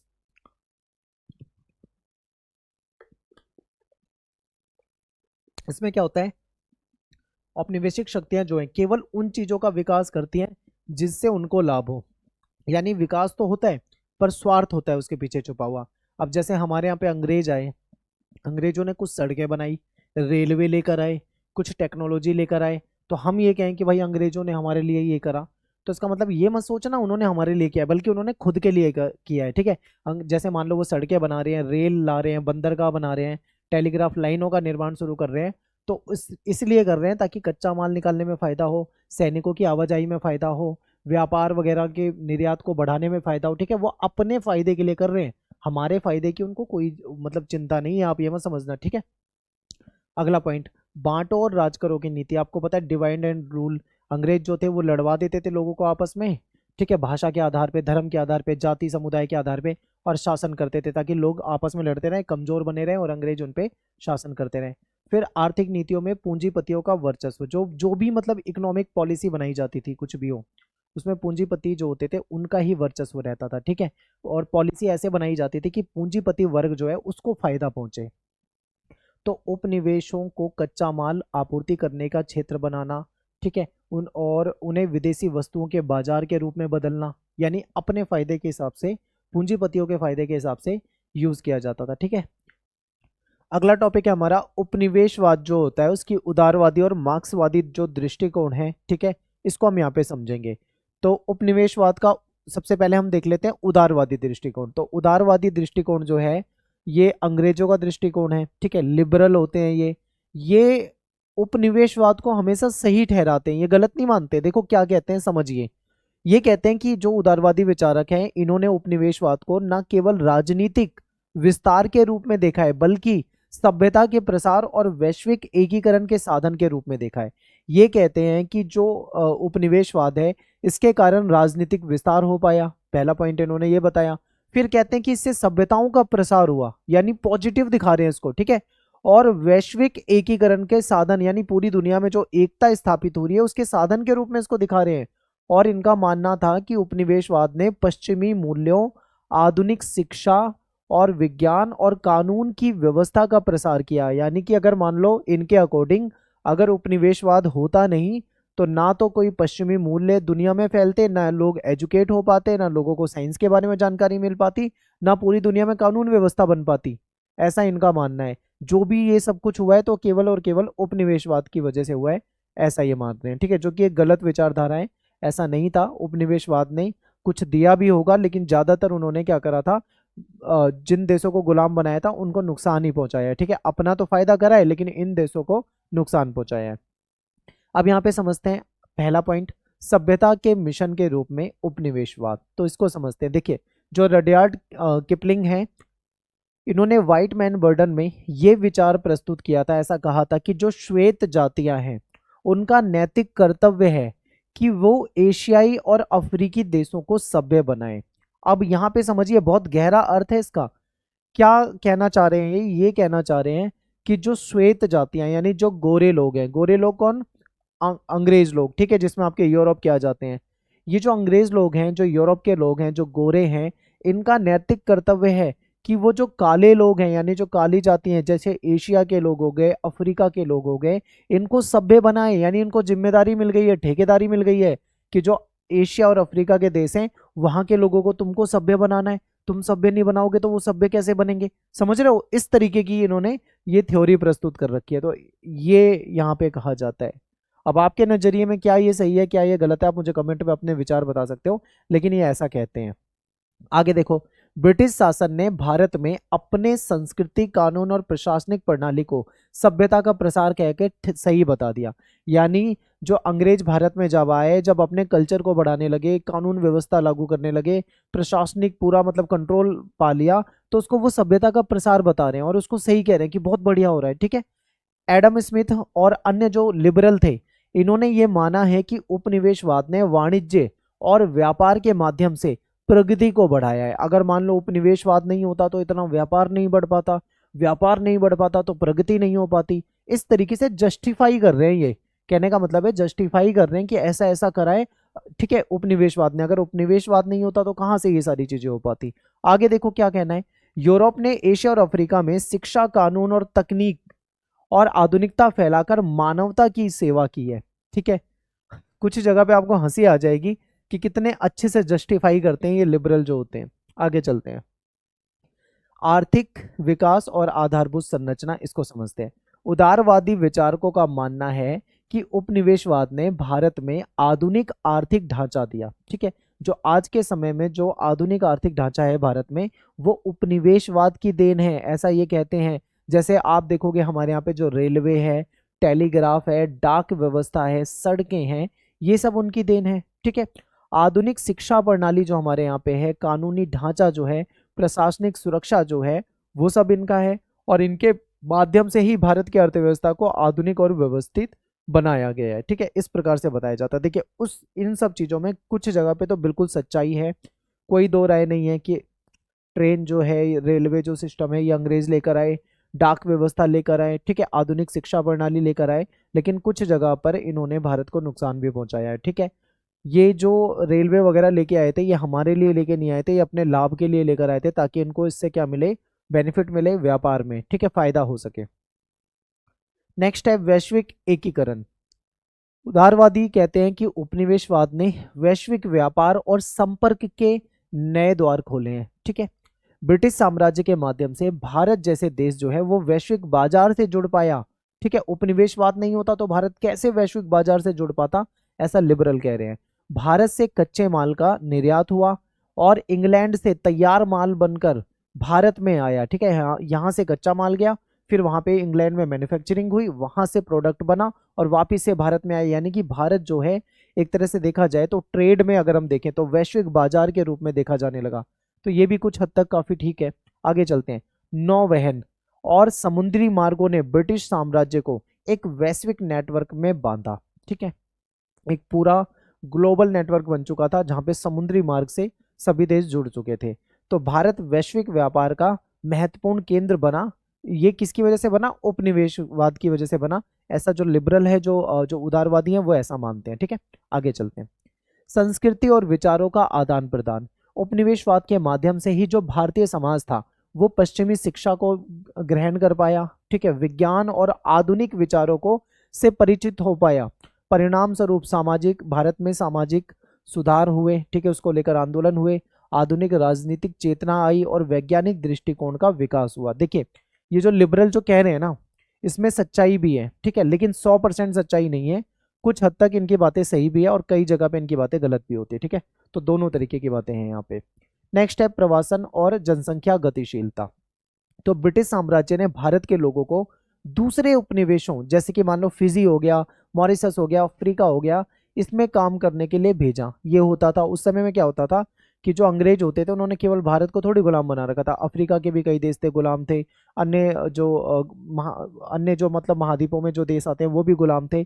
तो ऐसे में क्या होता था कि भारत के जो लोग होते थे ना, वो दूसरे उपनिवेशों में जाके भी काम करते थे। जैसे भारत के लोग जो है फिजी में जाके काम कर रहे हैं, ठीक है, भारत के लोग मॉरिशस में जाके काम कर रहे हैं। तो ऐसा होता था उस समय में। तो इससे क्या हुआ, भारतीय जो मजदूर होते हैं और किसान जो हैं और व्यापारी जो हैं, इनका कहीं ना कहीं माइग्रेशन बढ़ा, भारत से दुनिया के दूसरे क्षेत्रों में लोग जाने लगे। ठीक है, इसने भारत को वैश्विक श्रम बाजार से जोड़ा, ऐसा लिबरल मानते हैं, यानी कि उदारवादी मानते हैं। नेक्स्ट है कानून और प्रशासनिक व्यवस्था। ब्रिटिश शासन ने भारत में एक केंद्रीकृत, ठीक है, एक केंद्रीकृत प्रशासनिक प्रणाली चलाई। यहाँ पे देखिए क्या था, आज के समय भी हम देखें, जब हमारा देश आज़ाद है तब भी जो हमारे देश का जो कानून है, आप देखोगे हमारे संविधान में 75% जो चीज़ें चल रही हैं वो वही चल रही है जो अंग्रेजों ने अपने टाइम पे चलाई थी। ठीक है, कुछ ही चीज़ें बदली गई हैं। कानून और न्याय की व्यवस्था स्थापित की गई जिससे प्रशासनिक स्थिरता आई, यानी इन्होंने कानून वाला सिस्टम पूरे देश में लागू करा। ठीक है, और आधुनिक सिविल सेवा जो है, पुलिस जो है, और ये जो न्यायालय की व्यवस्था है, ये भी इसी काल में विकसित हुई थी, यानी कि अंग्रेजों के समय में विकसित हुई थी। वही चीजें आज के समय में भी देखी जा रही हैं। तो ये तो था भाई हमारा जो उपनिवेशवाद है उसका उदारवादी यानी लिबरल थॉट्स। ठीक है, अब हम बात करते हैं इसी टॉपिक का दूसरा दूसरा नजरिया कौन सा है, मार्क्सवादी है। अब मार्क्सवादी कैसे उपनिवेशवाद को देखते हैं, क्या ये भी उसको अच्छा मानते हैं या इसको बेकार मानते हैं, ये हमको यहाँ पे समझना है। ठीक है, तो देखिए मार्क्सवादी जो दृष्टिकोण है ये कहता है कि जो उपनिवेशवाद है वो जो पूंजीवादी व्यवस्था थी उसी का हिस्सा है। ठीक है, पूंजीवादी व्यवस्था, और पूंजीवादी व्यवस्था में ये मानते हैं कि ये एक ऐसी प्रणाली है जिसमें आर्थिक शोषण होता है, यानी कि लोगों का शोषण होता है, मजदूरों का शोषण होता है। ठीक है, इसमें जो पूंजीपति वर्ग होता है यानी जो अमीर वर्ग होता है वो अपने फायदे के लिए जो कमजोर देश होते हैं उनके संसाधनों और उनके श्रम का दोहन करता है। ठीक है, तो बिल्कुल सही है, जो मार्क्सवादी विचारधारा है वो सही कह रही है बिल्कुल। यहाँ पे सही क्या है कि इसमें जो अमीर देश होता है ना वो जो गरीब देश है जिसपे उसने अपना अधिकार जमा रखा है उसके मजदूरों का शोषण करता है और वहां के संसाधनों का शोषण करता है। ठीक है, दोहन करता है जबरन, जैसा भारत में हुआ था। अब कार्ल मार्क्स और लेनिन इनको भी समझते हैं थोड़ा।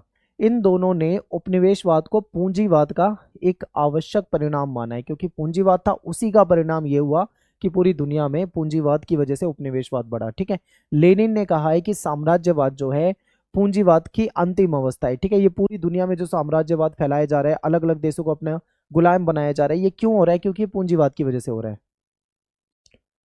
आर्थिक शोषण व संसाधनों का दोहन, इसको समझते हैं। तो ब्रिटिश उपनिवेशवाद जो था उसका मेन उद्देश्य क्या था, भारत जैसे देशों से कच्चा माल जो है यहां से ले जाओ। ठीक है, और तैयार किया हुआ माल वापस भारत में बेचो। ठीक है, अब यहां से फायदा इनको क्या होता था, यहां से कच्चा माल सस्ता मिल जाता था। ठीक है, वो कच्चा माल सस्ता मिल जाता था, इससे इनको बेनिफिट हो जाता था, क्योंकि बना हुआ प्रोडक्ट जो भी है उसको ये अच्छे मुनाफे में बेच सकते थे। तो भारत कच्चे माल का आपूर्तिकर्ता बना और ब्रिटिश वस्तुओं के लिए एक बाजार बन गया। तो ये बहुत इंपॉर्टेंट पॉइंट है।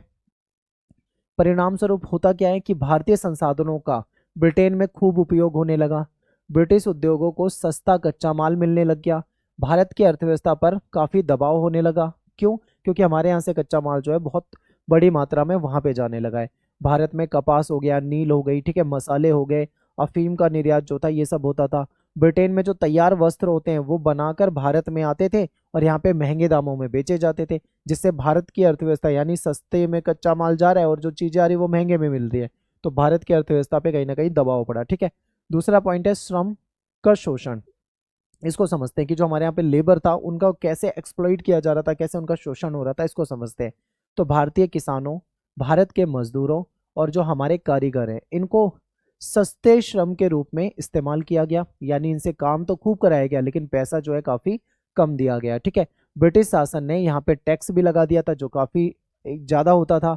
कम मजदूरी की नीति अपनाई, यानी कि मजदूरी कम देंगे और टैक्स भी हम उनसे लिया करेंगे। ठीक है, श्रम शक्ति का प्रयोग जो है ब्रिटिश उद्योगों के मुनाफे को बढ़ाने के लिए किया गया था, यानी इन्होंने हमारे मजदूरों का शोषण किया और खुद का मुनाफा बढ़ाने के लिए उनका बहुत ज़्यादा शोषण किया, जो कि आपको यहाँ पे दिख रहा है। ठीक है, किसानों से अधिक लगान लिया गया, उनसे बहुत ज़्यादा टैक्स लिया जाने लगा था और लोन लेने लगे थे वो, जिसके कारण वो कर्ज के जाल में कहीं ना कहीं फंस रहे थे, भुखमरी बढ़ रही थी। ठीक है, ये समस्या थी।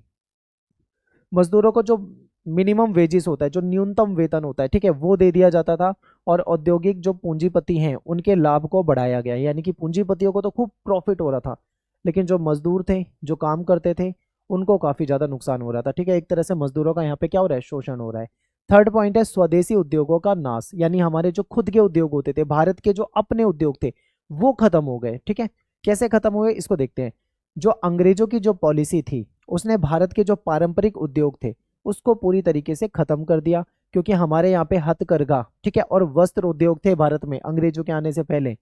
भारत से कच्चा जो कपास था अब उनमें नहीं जा रहा है, बल्कि कच्चा कपास यहाँ से सीधा इंग्लैंड भेज दे रहे हैं और वहां से बने हुए कपड़े जो है वो भारत में बेचे जा रहे हैं, यानी हमारा हथकरघा उद्योग जो है वो तो खत्म हो गया। कच्चा माल जा रहा है और बना हुआ प्रोडक्ट आ रहा है तो लोग उसी को लेने के लिए मजबूर हो रहे हैं। तो इस तरीके से हमारे जो देसी उद्योग थे, जिसको आप स्वदेशी उद्योग कह सकते हो, वो खत्म हो रहे थे। नेक्स्ट है कुटीर उद्योगों का विनाश हुआ, जिससे लाखों कारीगर जो थे वो बेचारे बेरोजगार हो गए। ठीक है, जो उनका काम धंधा जो घर से चल जाता था अब वो चीज़ यहाँ पे खत्म हो चुका है। परिणाम क्या हुआ, भारत का आर्थिक ढांचा जो था वो कमजोर हो गया और औद्योगिक असंतुलन देखने को मिल रहा है, यहाँ पे बेरोजगारी बढ़ रही है। ठीक है, मजदूरों का शोषण हो रहा है, ये इसका कुछ परिणाम आपको देखने को मिलेगा। आगे चलते हैं। नेक्स्ट पॉइंट है धन का बहिर्वाह, यानी कि हमारा जो पैसा था वो हमारे देश से बाहर जाने लगा है। ठीक है, तो मार्क्सवादी कहते हैं कि उपनिवेशवाद का सबसे जो बड़ा दुष्परिणाम हुआ है, मतलब गलत परिणाम हुआ है, वो ये हुआ है कि धन की अधीनता। यानी भारत में उत्पादित संपत्ति और टैक्स का उपयोग जो है ब्रिटिश साम्राज्य के व्यय और युद्धों के लिए किया जा रहा है। यानी भारत से जो पैसा बन रहा है, भारत की जो संपत्ति है, ठीक है, जो भी पैसा भारत से बन रहा है, भारत में ना रहकर अंग्रेजों के पास जा रहा है, और अंग्रेज उस पैसे को किस जगह पे लगा रहे हैं, अपने साम्राज्य को बढ़ाने के लिए, और जो युद्ध ये लड़ते रहते थे उसमें वो पैसा खर्च कर रहे हैं। यानी हमारे यहाँ का पैसा बाहर जा रहा है, ठीक है, ये हमारे लिए बहुत ज्यादा नुकसानदायक था। अब देखो ये भारत है, अब भारत से पैसा जा रहा है ब्रिटेन में, ठीक है। तो देखिए इस बहिर्वाह से भारत की अर्थव्यवस्था जो है वो खोखली होने लगी थी, क्योंकि हमारे यहाँ से सारा जो धन संपत्ति थी वो सब ब्रिटेन की तरफ जाने लगी थी, ठीक है। तो दादा भाई नेहरू ने भी इसको India poverty and un British rule में स्पष्ट किया है। इन्होंने जो बुक लिखी है उसमें बताया है कि कैसे हमारे यहाँ का पैसा जो था बाहर जा रहा था, ठीक है। भारत से ब्रिटेन की ओर पूंजी का लगातार प्रवाह हो रहा था, हमारी पूंजी जो थी वो ब्रिटेन की तरफ जा रही थी। अगला पॉइंट है आर्थिक असमानता और गरीबी। अब यहाँ से पैसा निकल रहा था, यानी धन का निकास हो रहा था, इससे जो हमारी अर्थव्यवस्था थी, अपने देश की अर्थव्यवस्था थी, वो कमजोर हो रही थी। आम जनता की जो परचेसिंग पावर होती है, क्रय शक्ति होती है, यानी किसी चीज को खरीदने की पावर होती है आम जनता की, वो कम होती जा रही थी। अमीर वर्ग, चाहे वो जमींदार लोग हो चाहे वो व्यापारी लोग हो, और जो गरीब वर्ग था यानी जो किसान और मजदूर थे, उसके बीच में आर्थिक असमानता बढ़ रही थी, ठीक है। एग्जाम्पल से समझाता हूँ। मान लीजिए ये व्यापारी है, ठीक है, एक व्यापारी है हमारे भारत का, और एक है गरीब मजदूर, मान लीजिए ये मजदूर है। तो इनके पास पैसा जो था उस पैसे में काफी असमानता थी। जो व्यापारी था, जो अमीर आदमी था, उसके पास पैसा बहुत ज्यादा था, बहुत ज्यादा पैसा था, आप इस लाइन से इसको डिनोट कर सकते हैं। और मजदूर के पास, बेचारे के पास बिल्कुल भी पैसा नहीं था। तो ये जो अमीर और गरीब के बीच में आपको खाई दिख रही है, यानी ये जो डिफरेंस दिख रहा है, ये बहुत तेजी से बढ़ा। अमीर जो है वो बहुत अमीर हुआ, गरीब जो है वो बहुत गरीब होता गया, ठीक है। तो ये बीच का जो डिफरेंस आप देख पा रहे हो ना, ये हमारे यहाँ पे हो रहा था, ठीक है, जिसको आर्थिक असमानता कहा जा रहा है। ग्रामीण भारत में भुखमरी की कंडीशन हो चुकी थी। लोग जो थे वो कर्जदार हो गए थे, यानी कि कर्ज में आ रहे थे, ठीक है। धन जो था वो सीमित वर्गों के हाथ में ही केंद्रित था, कुछ ही लोग थे गिने चुने जो जिनके पास पैसा होता था। बड़ी जनसंख्या जो थी हमारे यहाँ पे वो गरीबी की गिरफ्त में आ चुकी थी, उनके पास पैसा ही नहीं था। नेक्स्ट पॉइंट है कृषि संकट और जमींदारी प्रणाली, ठीक है। तो देखिए विदेश नीतियों ने कृषि करों को अत्यधिक बढ़ाया, यानी जो अंग्रेजों की जो पॉलिसी थी, उस पॉलिसी ने जो कृषि में जो टैक्स हुआ करते थे वो ज्यादा बढ़ा दिया था, जिससे किसान जो थे वो भूमि से वंचित होने लगे। अब भाई इतना टैक्स नहीं होता था, इतना टैक्स नहीं दे पाएंगे तो उनकी भूमि छिन जाती थी। जमींदारी जो प्रथा थी इसके कारण किसानों का दोहरा शोषण हो रहा था, ठीक है। एक तरफ अंग्रेज सरकार जो थी, और दूसरी तरफ जो लोकल जो जमींदार होते थे वो मिलकर क्या कर रहे थे, किसान का, बेचारे मजदूर का शोषण कर रहे थे। खाद्यान्न की कमी होने लगी थी, देश में अकाल पड़ने लगे थे, लोग कर्ज के बोझ तले दबने लगे थे, ठीक है। तो परिणाम क्या होता है कि गांव की जो अर्थव्यवस्था होती है, ग्रामीण अर्थव्यवस्था होती है, वो पूरी तरीके से खत्म, आप ये मान लीजिए टूट जाती है, ठीक है। अर्थव्यवस्था जो थी बहुत ज्यादा कमजोर हो जाती है। तो ये दूसरी विचारधारा हो गई। अब बात करते हैं उपनिवेशवाद की, जो तीसरी विचारधारा है जिसको उत्तर उपनिवेशवाद कहा जाता है। उसके कॉन्सेप्ट को भी देख लेते हैं भारतीय परिप्रेक्ष्य में, यानी भारत के अकॉर्डिंग देख लेते हैं। तो देखिए उत्तर उपनिवेशवाद वो कंडीशन है, वो स्थिति है या वो विचारधारा है जो किसी देश के औपनिवेशिक शासन से मुक्त होने के बाद उत्पन्न होती है। मान लीजिए कोई देश है वो गुलाम है, लेकिन गुलामी से जब वही देश आजाद हो जाता है तब ये चीज आती है जिसको कहा जाता है उत्तर उपनिवेशवाद। यानी मान लो 50 साल तक कोई देश गुलाम रहा, तो गुलाम रहा तो डायरेक्ट उस पर शासन बाहर वालों का था, अंग्रेजों का था, तो वहां तो उसको नुकसान हुए, लेकिन आजाद होने के बाद भी वो उस नुकसान को भूल नहीं पाया है, कहीं ना कहीं उसकी जड़ों में वो नुकसान है, ठीक है। तो उसी को समझाया गया। इसका उद्देश्य क्या था, राजनीतिक, सामाजिक और आर्थिक और सांस्कृतिक पुनर्निर्माण, यानी राजनीतिक रूप से दोबारा से पुनर्निर्माण करना है, सामाजिक आर्थिक रूप से भी करना है। औपनिवेशिक शोषण के प्रभावों से मुक्ति, क्योंकि जो औपनिवेशिक शोषण होता था उसके प्रभाव से वापस से मुक्ति दिलानी है, ठीक है। और स्वतंत्र विकास की दिशा में उनको आगे बढ़ाना है। तो ये इसका उद्देश्य होता है। अगला पॉइंट है औपनिवेशिक शासन समाप्त होने के बाद भी। तो औपनिवेशिक शासन जब समाप्त हुआ उसके बाद भी हम देखें तो उसका प्रभाव जो है, उसकी मानसिकता जो है, असमानता जो है, संस्थागत ढांचे लंबे समय तक बने रहे, ठीक है, बिल्कुल बने रहते हैं। उत्तर उपनिवेशवाद इन्हीं प्रभावों की पहचान कर उन्हें समाप्त करने का प्रयास है, ठीक है। अब मैं आपको समझाता हूँ इसे थोड़ा और आसानी से। मान लीजिए भारत है, ठीक है, ये भारत है मान लीजिए। अब भारत देश गुलाम रहा है ब्रिटेन का, अंग्रेजों का, ठीक है। मान लीजिए 200 साल तक गुलाम रहा है, हम अप्रोक्स में 200 साल मान लेते हैं, ठीक है।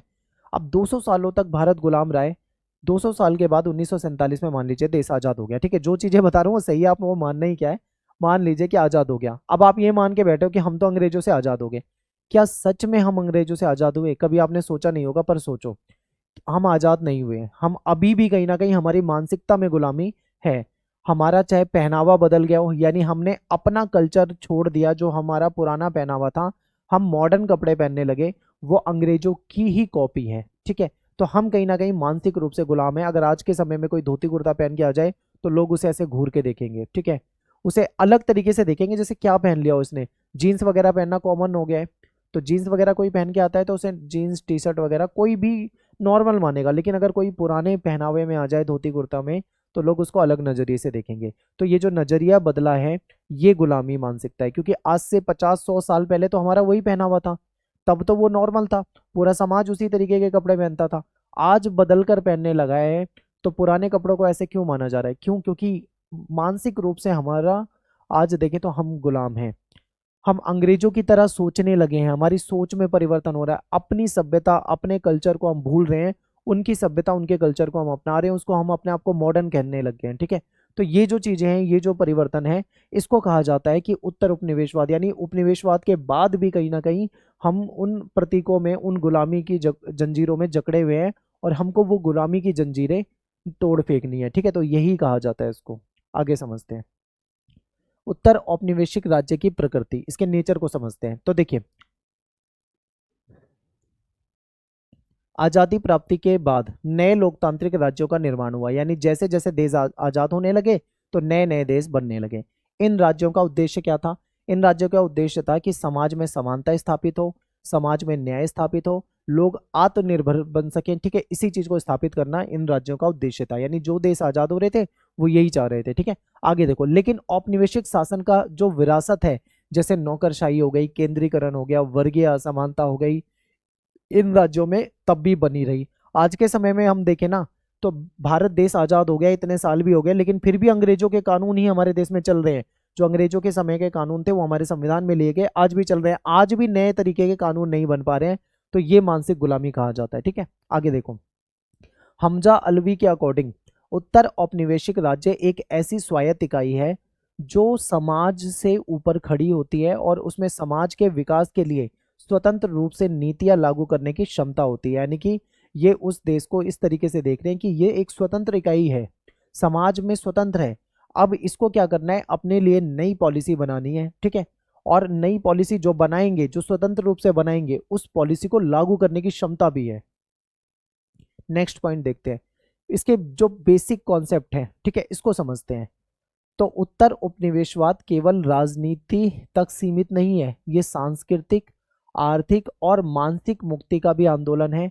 और इसकी प्रमुख जो अवधारणाएं हैं वो कुछ इस प्रकार से हैं, जैसे कि इसमें सबसे पहले हम हिस्टोरिकल बैकग्राउंड में देखते हैं, ठीक है, हिस्टोरिकल कॉन्टेक्स्ट में इसको देखते हैं कि 20वीं शताब्दी में जब एशिया और अफ्रीका के देशों ने औपनिवेशिक शासन से आज़ादी यानी स्वतंत्रता प्राप्त कर ली, तब उत्तर उपनिवेशवाद की अवधारणा सामने आई। पहले नहीं थी ये, ठीक है, आजादी के बाद ये सामने आई थी। इस विचारधारा के अनुसार स्वतंत्रता के बाद भी औपनिवेशिक प्रभाव जो है वो समाप्त नहीं हुआ है। हमारे यहाँ पे कानून व्यवस्था भी उसी तरीके से चल रही है, हमारे रूल्स भी उसी तरीके से चल रहे हैं। हमारी जो पुरानी प्राचीन जो शिक्षा की प्रणाली थी वो पूरी तरीके से विलुप्त हो गई है, हम मॉडर्न एजुकेशन की तरफ जाने लगे हैं, ठीक है। तो कहीं ना कहीं देखा जाए तो आप ये कह सकते हो कि जो गुलामी का प्रभाव है, औपनिवेशीकरण का प्रभाव है, वो अभी समाप्त नहीं हुआ है। चाहे वो राजनीतिक, अर्थव्यवस्था, संस्कृति या सोच में गहराई तक मौजूद है। इसने ये समझने पर बल दिया कि राजनीतिक स्वतंत्रता के बाद भी मानसिक और सांस्कृतिक जो गुलामी है, दास्ता है, वो कहीं ना कहीं आज भी बनी हुई है, ठीक है। सांस्कृतिक पुनरुत्थान, यानी औपनिवेशिक शासन के ने स्थानीय संस्कृति, जो हमारी लोकल जो संस्कृति थी, हमारा कल्चर था, हमारी लैंग्वेज थी, हमारी परंपराएं थी, ठीक है, इसको पिछड़ा और असभ्य बताया था। कहते थे कि ये हमारा कल्चर जो है वो मॉडर्न है, इनका कल्चर बेकार है, ये असभ्य है, ये पिछड़े हैं, इस तरीके से बताते थे।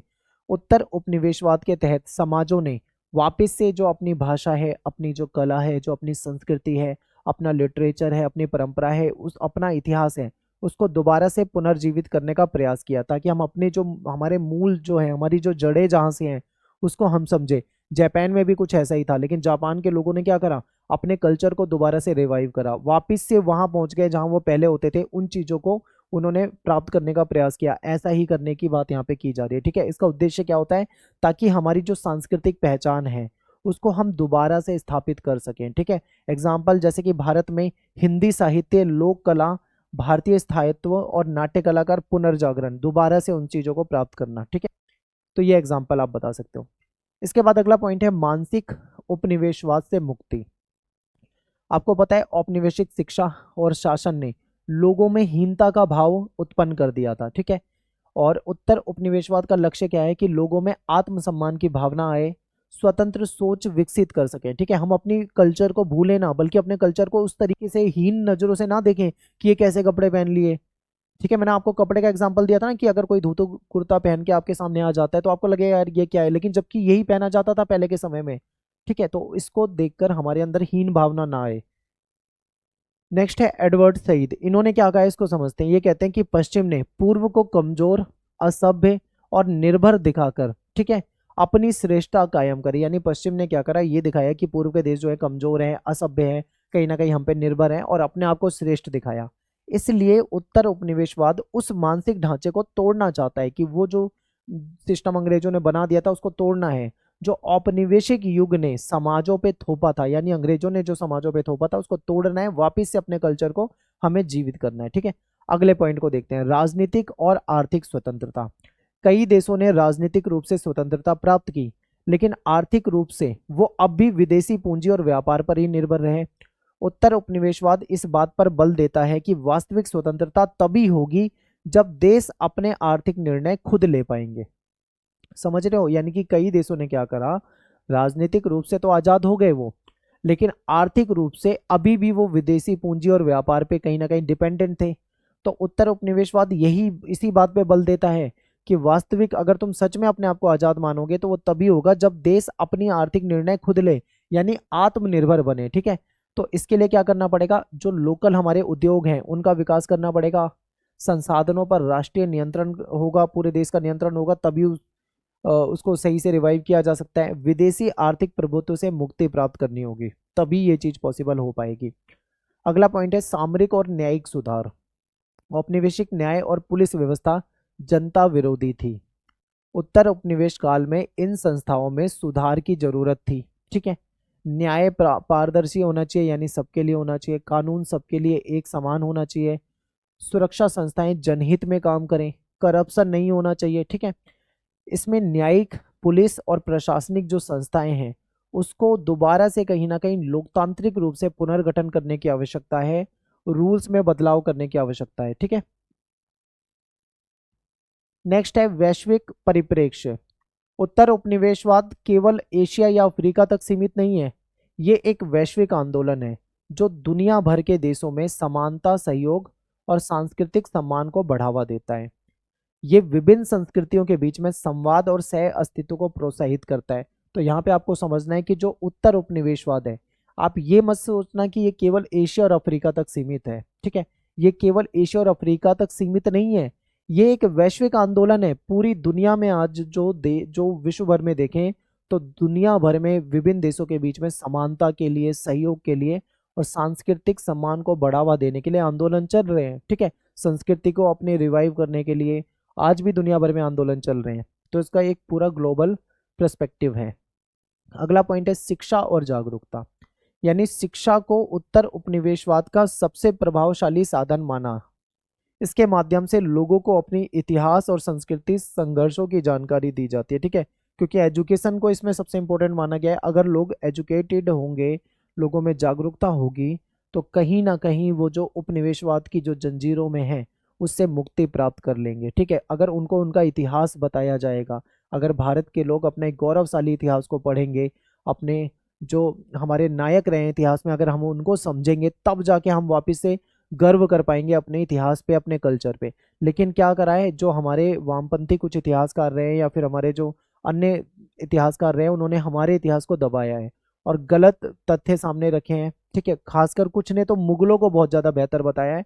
अगर हम अपने रियल इतिहास को जानेंगे तो हमारे अंदर गर्व की भावना आएगी। और ऐसे ही पूरी दुनिया में बताया गया है कि शिक्षा जरूरी है और अपने इतिहास को जानना जरूरी है। ठीक है, उद्देश्य क्या है? जनता में स्वायत्ता और आत्मनिर्भरता होनी चाहिए। ठीक है, इसकी भावना जो है वो विकसित करना है। अगर लोग आत्मनिर्भर महसूस करेंगे, आत्मनिर्भर बनेंगे, तो कहीं ना कहीं देश गुलामी की जंजीरों से निकलेगा। नेक्स्ट है पर्यावरणीय न्याय, यानी औपनिवेशिक युग में जो प्राकृतिक संसाधन था उनका अंधाधुंध दोहन हुआ, खूब पेड़ों को काटा गया।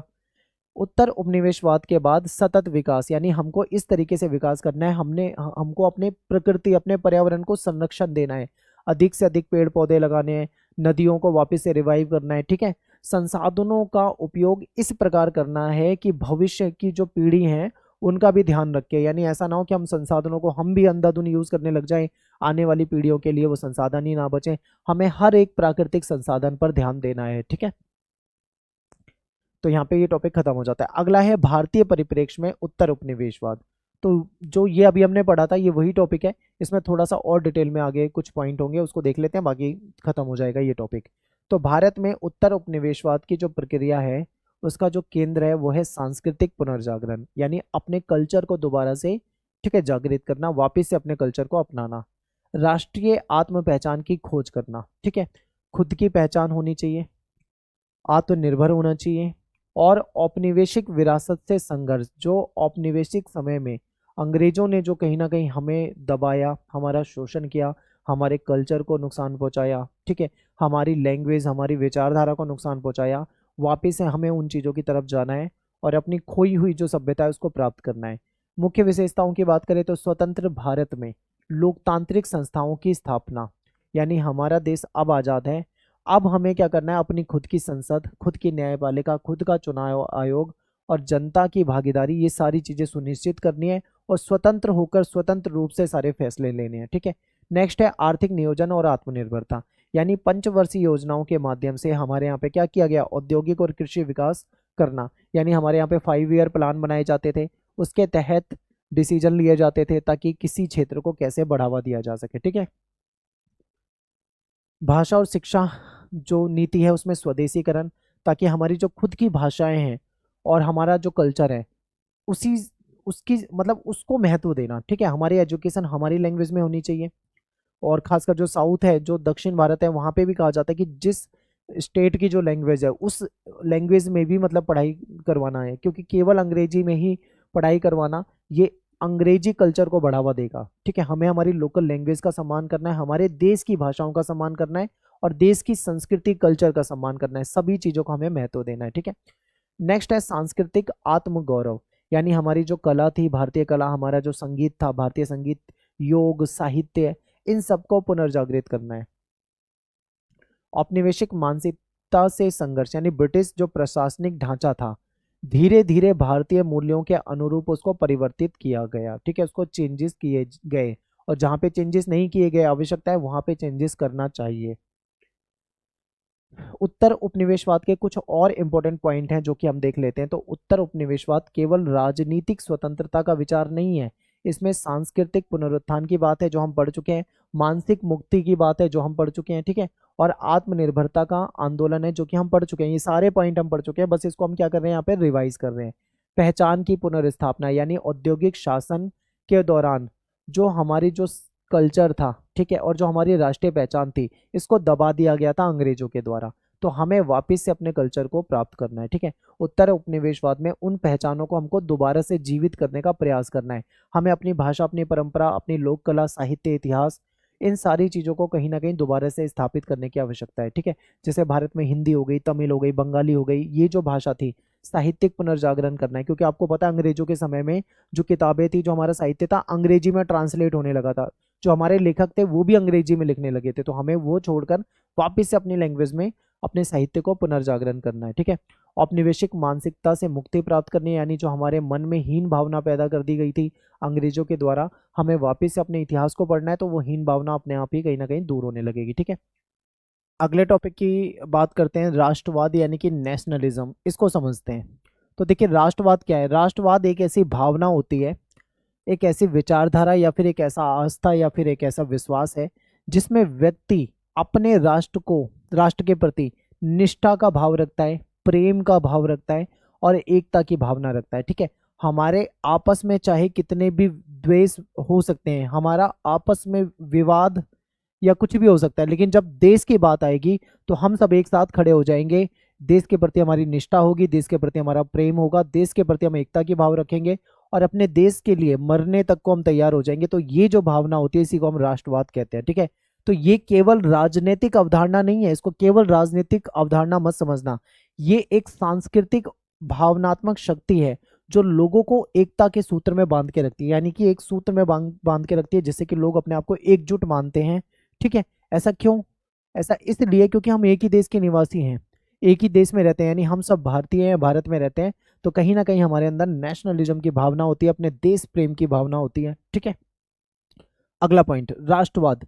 राष्ट्र के प्रति समर्पण, एकता, गौरव, स्वतंत्र अस्तित्व की भावना। ठीक है, राष्ट्रवाद क्या है?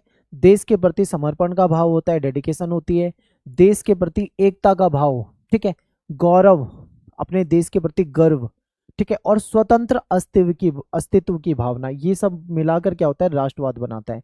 अब भारत में हम रहते हैं तो भारत के प्रति हमारे मन में प्रेम भाव रहेगा ही रहेगा। तो यहीं से कुछ पॉइंट बन जाएंगे, ठीक है, राष्ट्रवाद के ऊपर।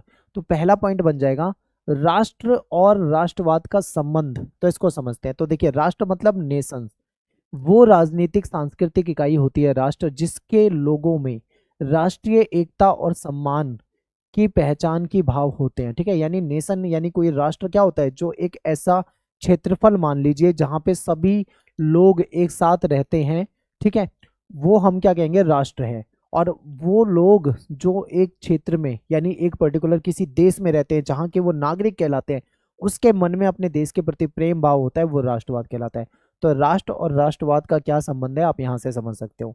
नेक्स्ट पॉइंट है कि राष्ट्र के निर्माण के लिए आवश्यक तत्व। किसी भी राष्ट्र के निर्माण के लिए आवश्यक तत्व क्या हो सकते हैं? तो भाई उसके लिए भाषा, संस्कृति यानी कल्चर, धर्म यानी रिलीजन, जातीय एकता, ठीक है, साझा इतिहास और भौगोलिक एकता, ये चीजें होती है। यानी भाषा एक जैसी हो, कल्चर एक जैसा हो, ठीक है, उनका धर्म हो, जातीय एकता हो, ठीक है, उनका साझा इतिहास हो, तो और भौगोलिक एकता, ये सारी चीजें मिलाकर क्या करते हैं? किसी राष्ट्र का निर्माण करते हैं। तो राष्ट्रवाद वह भावना है जो राष्ट्र के सदस्यों को यानी देश के नागरिकों को एकता, समानता और सहयोग से कहीं ना कहीं जोड़ती है। अब बात करते हैं, राष्ट्रवाद जो है वो राजनीतिक, सांस्कृतिक और भावनात्मक तीनों रूपों में काम करती है। आप कई बार क्या होता है, बच्चे समझते हैं कि जो राष्ट्रवाद होता है वो केवल राजनीतिक भाव है, उसको राजनीतिक नजरिए से देखते हैं। तो राजनीतिक नहीं, उसमें सांस्कृतिक भी होता है, ठीक है, कल्चर को भी उसमें ध्यान रखा जाता है, और भावनात्मक तो होता ही है क्योंकि हर व्यक्ति अपने देश के प्रति इमोशनल भावुक तो रहता ही है। ठीक है, देश के प्रति सबके मन में सम्मान रहता है, देश के लिए लड़ने मरने के लिए सभी तैयार रहते हैं। तो राष्ट्रवाद के जो प्रमुख विचारक रहे हैं, ठीक है, थिंकर्स रहे हैं, उनके बारे में समझते हैं और उनने जो सिद्धांत दिए उसको समझते हैं। तो सबसे पहले बात करेंगे यहाँ पे हम, एक विद्वान है जिनका नाम है अर्नेस्ट गैलनर। ठीक है, इनकी एक बुक थी जिसमें नेशंस एंड नेशनलिज्म, इस नाम से इन्होंने एक बुक लिखी थी जो कि 1983 में आई थी। तो ये क्या कहते हैं ये समझिए। गैलनर कहते हैं कि राष्ट्रवाद को राजनीतिक अवधारणा माना। ठीक है, गैलनर ने राष्ट्रवाद को कहा है ये एक राजनीतिक अवधारणा है। इन्होंने कहा कि औद्योगिक समाज में निरंतर परिवर्तन और प्रतिस्पर्धा के कारण स्थायी सामाजिक बंधन टूटने लगते हैं। होता क्या है, जो औद्योगिक समाज होता है वहाँ पे लगातार कंपटीशन की भाव रहता है, कंपटीशन वगैरह रहता है। ठीक है, तो ऐसे में जो स्थायी सामाजिक बंधन होते हैं वो टूटने लग जाते हैं। ऐसे में एक साझा विचार, एक ऐसी विचारधारा और एक ऐसी पहचान की आवश्यकता होती है जो राष्ट्रवाद के रूप में उभरती है। ठीक है, क्योंकि आपस में रह रहे हैं, उनके संबंध टूट रहे हैं, संघर्ष हो रहा है उनके बीच में, तो एक भाव ऐसा होना चाहिए जो कहीं ना कहीं सभी लोगों को एक कर दे। कहने का मतलब है हमारे बीच में कितना भी विवाद हो जाए, कैसा भी विवाद हो जाए, हो सकता है, कोई दिक्कत नहीं है, लेकिन उस विवाद में, ठीक है, जब राष्ट्र की बात आएगी तो हम सारे विवाद को भूल के एक साथ आ जाएंगे। तो इस भाव के रूप में ये काम करता है। इस प्रकार राष्ट्रवाद जो है ना, वो औद्योगिक समाज की आवश्यकता है जो समाज को कहीं ना कहीं एकजुट रखता है, ठीक है, एकता में रखता है। नेक्स्ट है हमारे जो J.H. रोज। ठीक है, J.H. रोज क्या कहते हैं इसको समझते हैं। तो ये कहते हैं कि राष्ट्रवाद जो है ना वो हृदय की एक ऐसी एकता है, यानी दिलों की एकता है जो एक बार बनकर नहीं टूटती। एक बार बन जाती है तो वो टूटती नहीं है।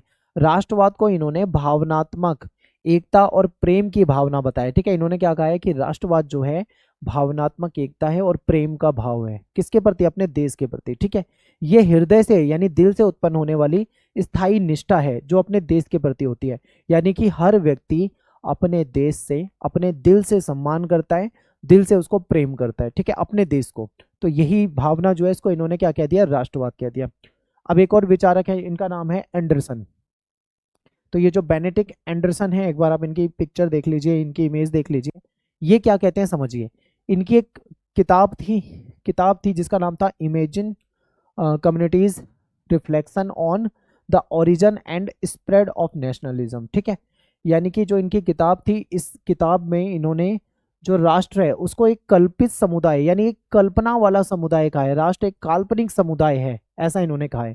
इनका मानना है कि राष्ट्र इतना बड़ा होता है कि सभी एक दूसरे को नहीं जानते हैं, फिर भी वो एक साझा भावनाओं से बंधे होते हैं। अब देखो, सही बात है, इनकी बात बिल्कुल सही है। मान लीजिए भारत देश की मैं बात करूं, तो आपको पता है भारत देश कितना बड़ा है और इतने करोड़ों लोग हमारे यहाँ पे रहते हैं। क्या हम सब एक दूसरे को जानते हैं? बिल्कुल भी नहीं जानते।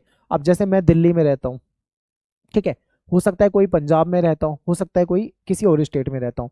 अब भाई मैं पंजाब में रहने वाले व्यक्ति को नहीं जानता हूँ, पर्सनली तो नहीं जानता हूँ। पंजाब में रहने वाला व्यक्ति हो सकता है मुझको ना जानता हूँ, यानी हम रह तो एक ही देश में रहे लेकिन हम एक दूसरे को नहीं जानते हैं।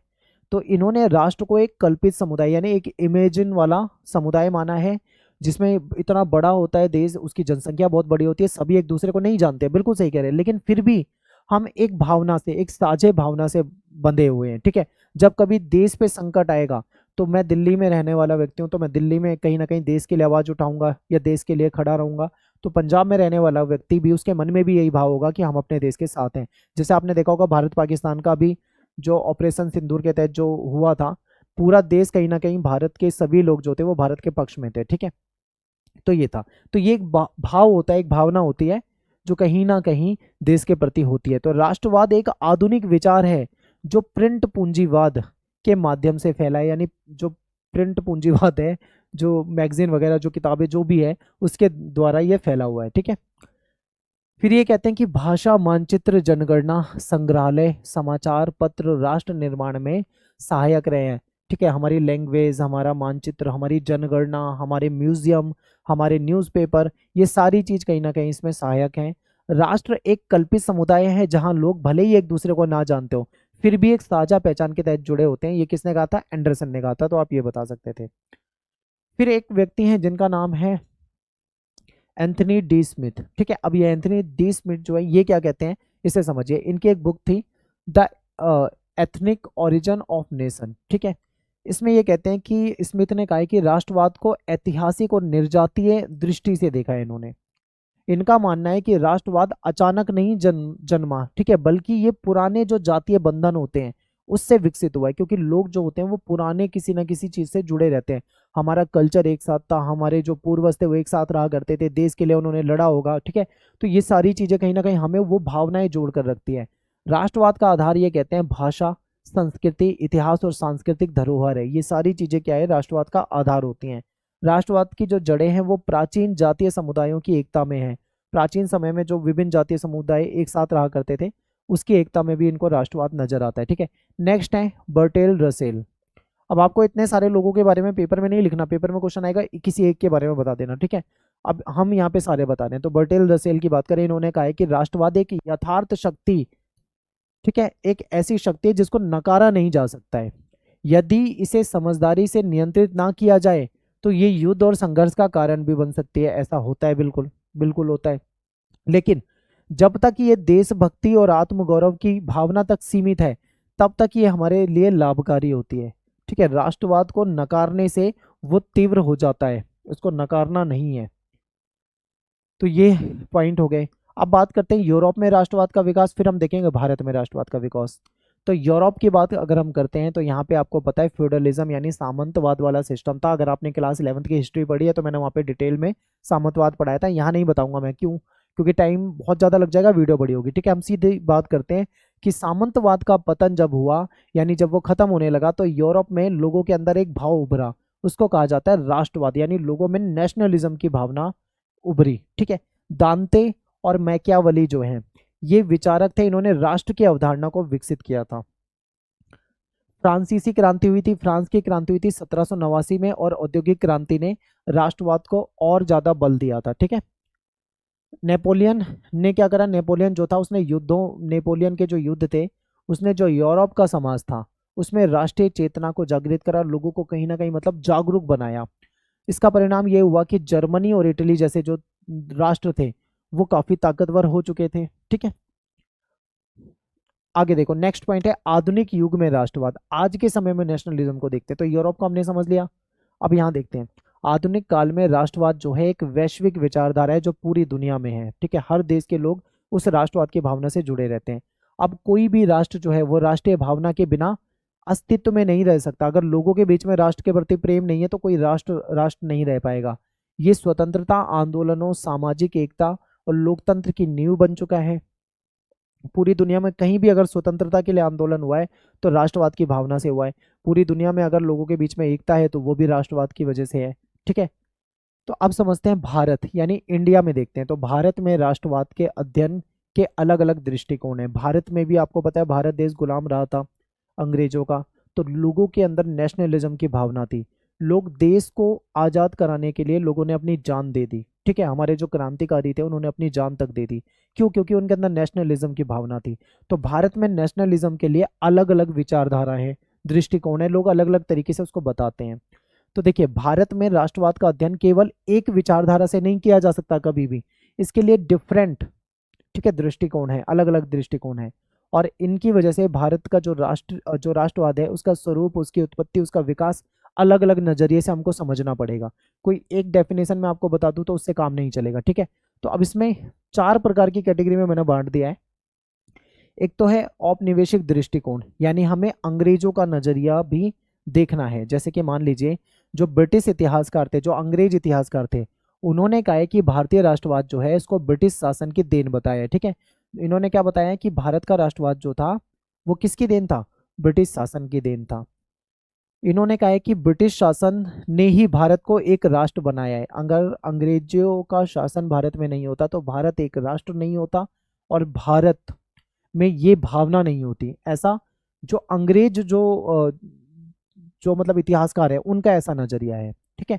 अब दूसरा देखते हैं। दूसरे हैं राष्ट्रवादी दृष्टिकोण, यानी जो भारत के नेशनलिस्ट है, जो भारत देश से प्रेम करते हैं, वो क्या कहते हैं समझिए। यानी जो भारतीय इतिहासकार है इन्होंने औपनिवेशिक विचारों का खुल के विरोध करा।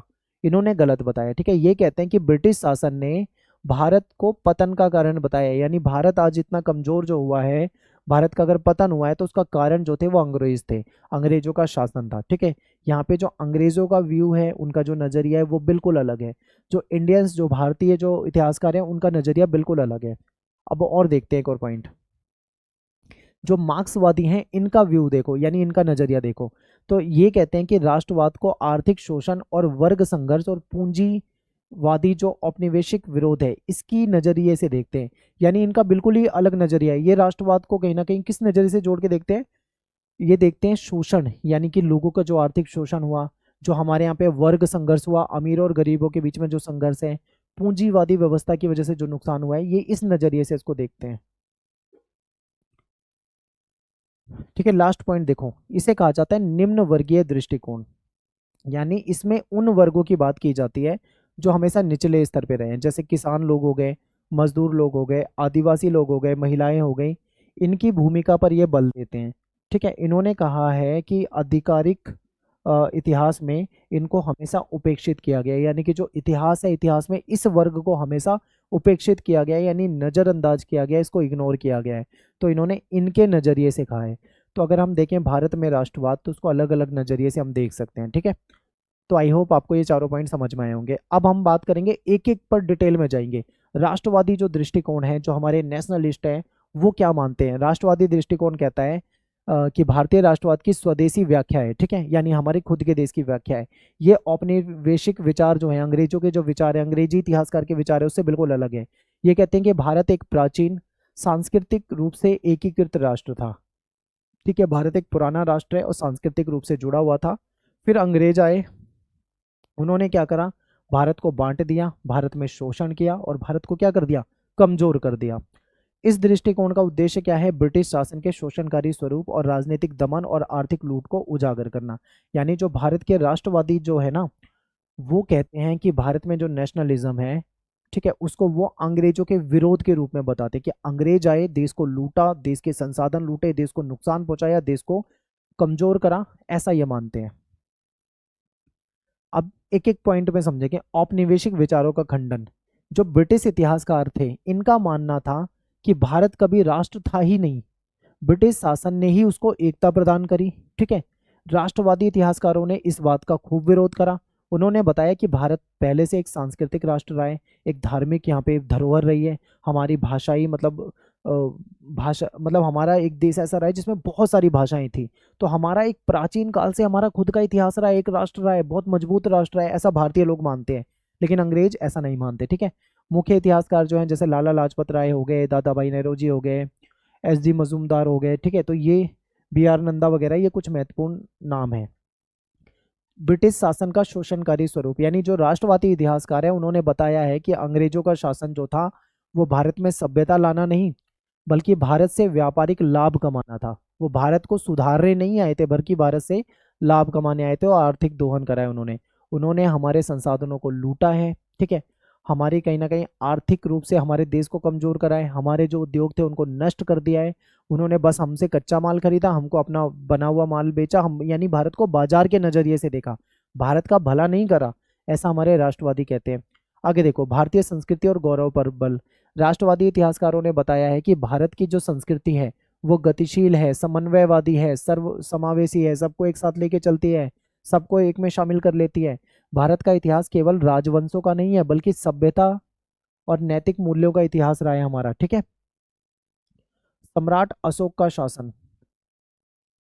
तो गुप्त युग की समृद्धि और भक्ति आंदोलन का समन्वय ये बताते हैं कि सम्राट अशोक के शासन में कैसा था हमारा देश, फिर गुप्त युग, गुप्त काल में कैसा था, ठीक है, कैसे भारत एक समृद्ध हुआ करता था, भक्ति आंदोलन यहाँ पे देखे गए हैं।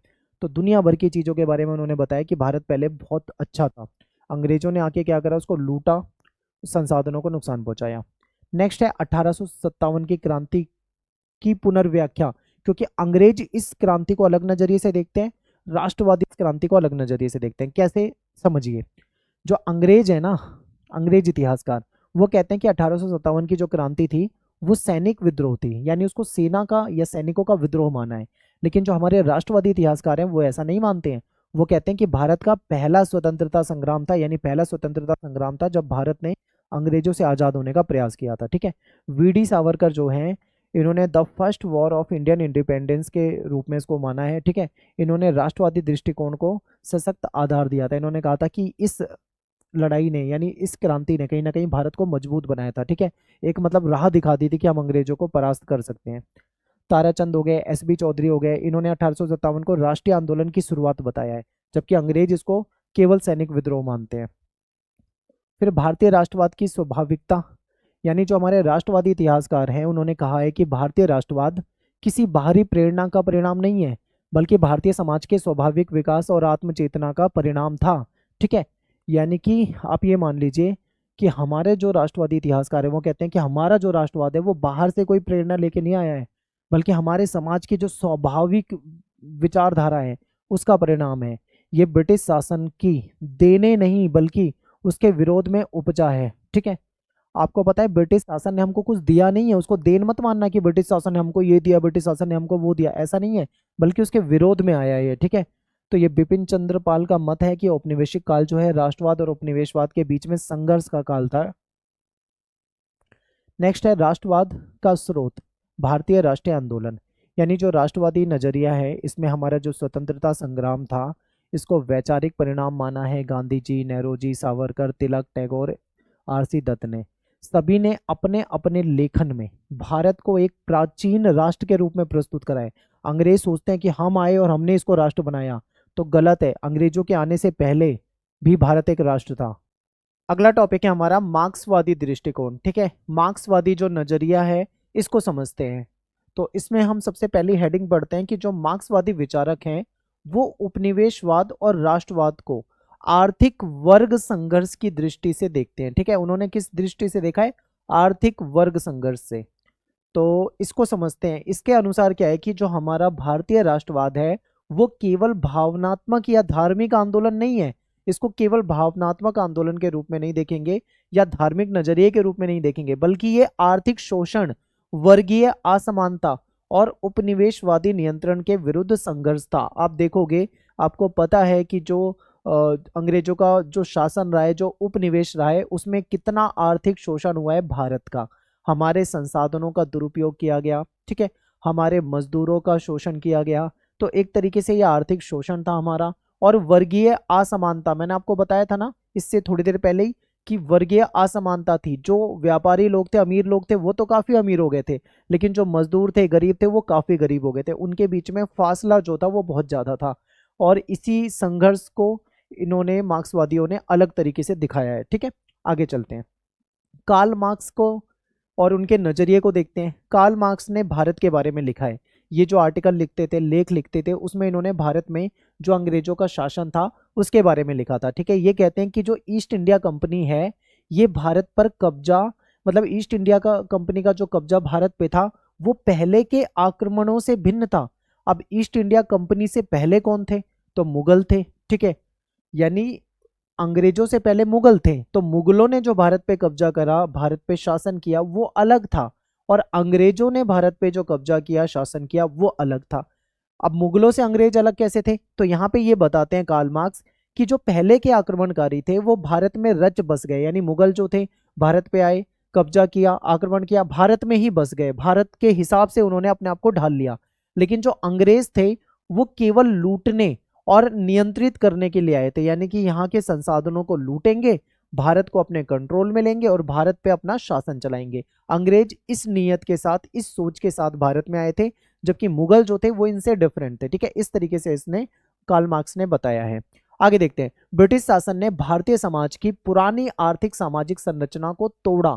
जो हमारा समाज था, जो हमारी पुरानी आर्थिक संरचना थी, या जो हमारे पुराने उद्योग धंधे थे, वो सब इन्होंने क्या करा? बदल दिया, हमारे पुराने सिस्टम को तोड़ दिया और इसके साथ ही पूंजीवाद के बीज यहाँ पे बो दिए। ठीक है, मार्क्स कहते हैं कि ब्रिटिश शासन ने भारत को पीड़ा दी, यानी कि तकलीफ दी, परेशानी दी, परंतु प्रगति की दिशा भी दिखाई। ठीक है, यानी परेशानी भी दी और प्रगति की दिशा भी दिखाई। किसने दिखाई?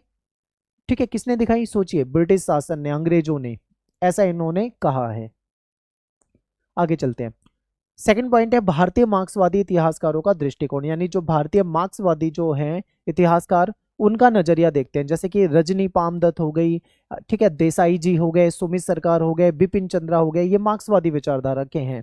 इन्होंने क्या कहा है इसको समझते हैं। तो सबसे पहले हम जो रजनी पामदत्त हैं इनके बारे में देखते हैं। तो इनकी एक किताब थी इंडिया टुडे, ठीक है, 1914। इन्होंने जो रचना करी थी उसमें बताया गया है कि भारत की गरीबी और पिछड़ेपन के लिए जो ब्रिटिश साम्राज्यवाद है इन्होंने उसको जिम्मेदार ठहराया है। यानी भारत में जो इतनी गरीबी है, भारत में जो इतनी असमानता है, ठीक है, उसके पीछे केवल और केवल अंग्रेजों का जो शासन रहा है वही जिम्मेदार था। इन्होंने भारत में साम्राज्यवादी शासन के 3 चरण बताए हैं। वो 3 चरण कौन से हैं? तो यहाँ पे ध्यान से देखिए। पहला चरण जो है, ठीक है, वो है यहाँ पे व्यापारिक पूंजीवाद। दूसरा चरण जो है वो है औद्योगिक पूंजीवाद। तीसरा जो है वो है वित्तीय पूंजीवाद। व्यापारिक पूंजीवाद जो था, इसमें क्या था? ईस्ट इंडिया कंपनी आई थी भारत में, क्या करने के लिए आई थी? व्यापार करने के लिए। ठीक है, व्यापार के उद्देश्य से आई थी भारत में। और इन्होंने क्या करा? यहाँ पे व्यापारिक लूट करी और आर्थिक कंट्रोल की शुरुआत, यानी आर्थिक नियंत्रण करना शुरू कर दिया। आए तो व्यापार के लिए थे, लेकिन कुछ और ही करने लगे, लूट करने लगे। ठीक है, फिर औद्योगिक पूंजीवाद जो कि 19वीं सदी में आपको दिखेगा।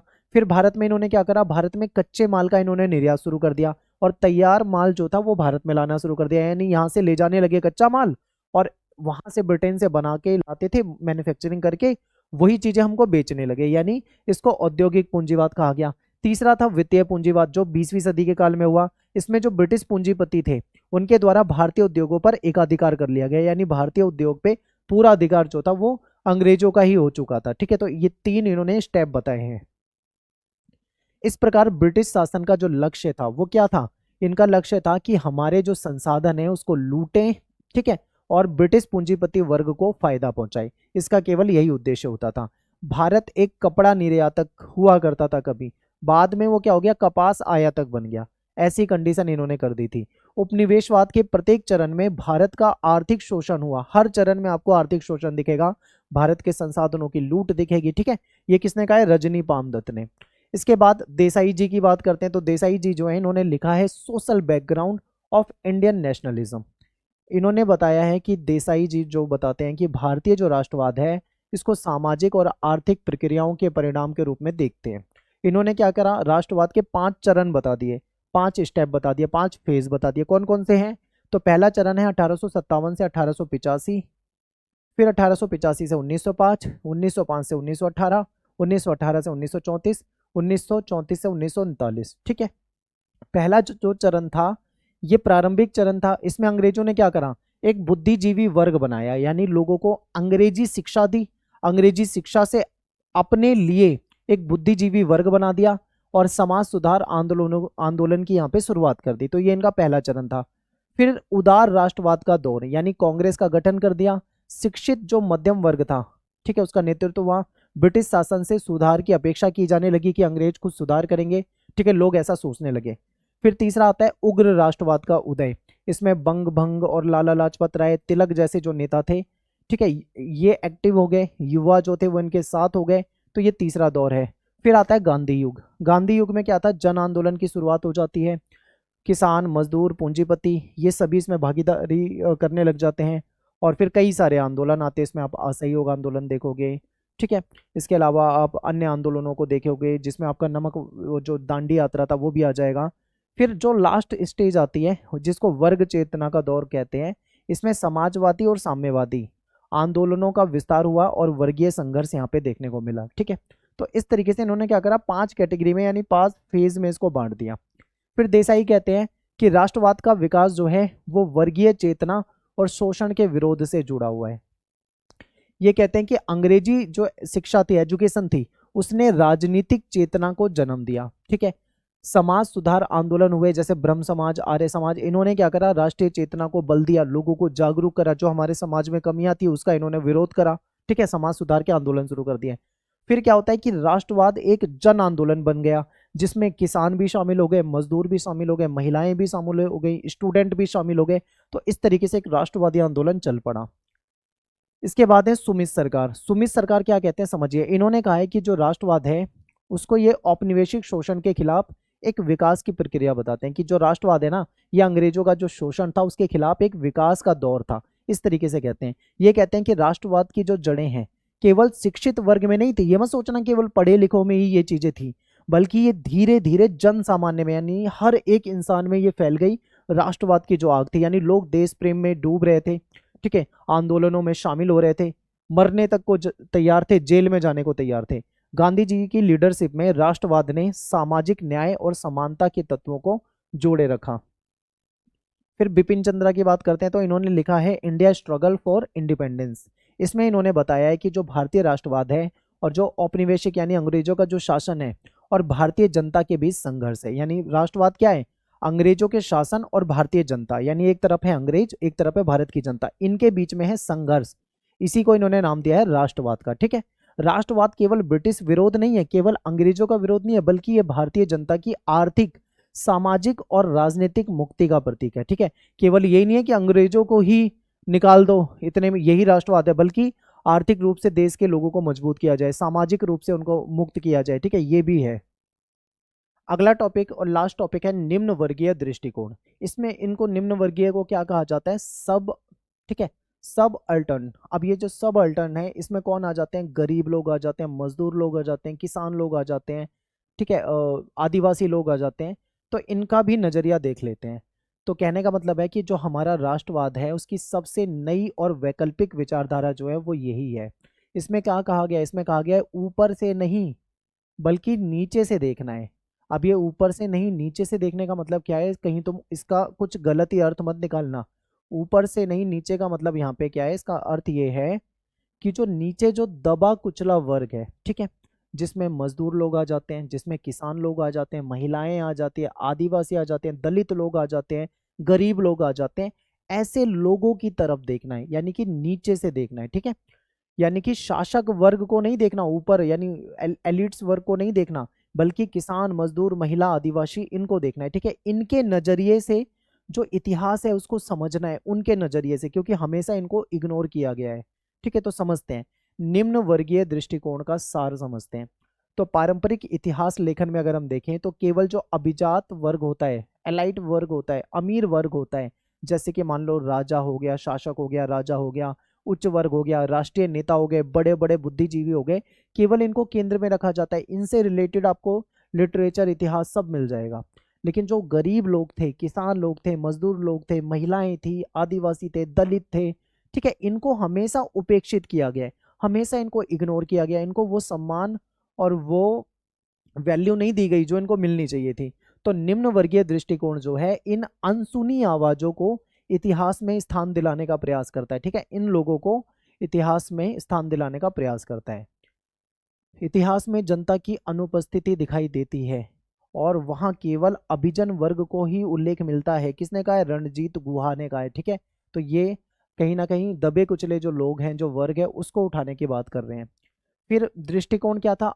एलाइट क्लास, यानी जो अभिजन वर्ग होता था, अमीर वर्ग होता था, ठीक है, ये लोग शक्ति, धन, सामाजिक प्रतिष्ठा रखते थे और कहीं ना कहीं इनका समाज में ज्यादा महत्व होता था। लेकिन जो निम्न वर्ग है, जिसको सबल्टन क्लास कहा जाता है, ये लोग तो जो ऐसे लोग हैं जो हाशिए पे थे, इनको ना तो कोई सुना जाता था, ठीक है, ना इनको कोई महत्व दिया जाता था। तो रणजीत गुहा कहते हैं कि जो अभिजनवादी इतिहास है केवल कुलीन वर्ग यानी जो अमीर है उस वर्ग पे कहीं ना कहीं उसकी गाथा बनाकर हमको बताता है, ठीक है, लेकिन गरीबों की बात यहाँ पे नहीं होती है। फिर अब इसके जो ये पॉइंट था, इसकी सब पॉइंट देख लेते हैं, यहाँ पे हमारा टॉपिक खत्म हो जाएगा। देखो, ये जो लोग थे इनको इतिहास में हाशिए पे रखा गया है, कभी इनकी सुनी नहीं गई, कभी इनको महत्व नहीं दिया गया, हमेशा इनको दबा कुचला माना गया है, ठीक है। तो ये दृष्टिकोण हमको ये कहता है कि स्वतंत्रता संग्राम और राष्ट्रवाद की कहानियां जो है कि उसमें केवल गांधी, नेहरू, तिलक तक सीमित नहीं है, बल्कि गांव, खेत, मजदूर आंदोलन, महिला, आदिवासी, इनकी भूमिका भी उतनी ही महत्वपूर्ण थी, क्योंकि जो आंदोलन होते थे उसमें ये भी तो शामिल होते थे, पर इनका तो कहीं नाम नहीं होता। इसलिए इनकी जो दबी हुई आवाज है उसको उठाने की बात करता है ये जो दृष्टिकोण है, ठीक है। फिर अभिजन केंद्रित इतिहास की आलोचना करता है, यानी ऐसा इतिहास जो कैम्ब्रिज स्कूल या राष्ट्रवादी स्कूल दोनों में ऊपरी वर्गों की राजनीति पे ध्यान देता है, ऊपरी वर्ग मतलब जो अमीर वर्ग है उस पर ध्यान देता है, तो उसको ये गलत मानते हैं। ये कहते हैं जो निम्न वर्ग है, ठीक है, इनको भी राष्ट्रवाद में इनका भी महत्वपूर्ण योगदान है, इनको भी महत्व मिलना चाहिए, ऐसा ये लोग कहते हैं। तीसरा है स्वतंत्रता संग्राम का वैकल्पिक दृष्टिकोण। इसमें देखो, जो रणजीत गुहा है वो गुहा कहते हैं कि भारतीय स्वतंत्रता संग्राम में दो संघर्ष चल रहे थे समानांतर। एक तो था अभिजन वर्ग जिसमें अमीर लोग थे, कांग्रेस के नेतृत्व वाले जो संगठित आंदोलन था। दूसरा था जनसाधारण जिसमें गरीब लोग थे, किसान, मजदूर, स्थानीय लोग जो थे, ये सब मिलकर आंदोलन कर रहे थे, ठीक है।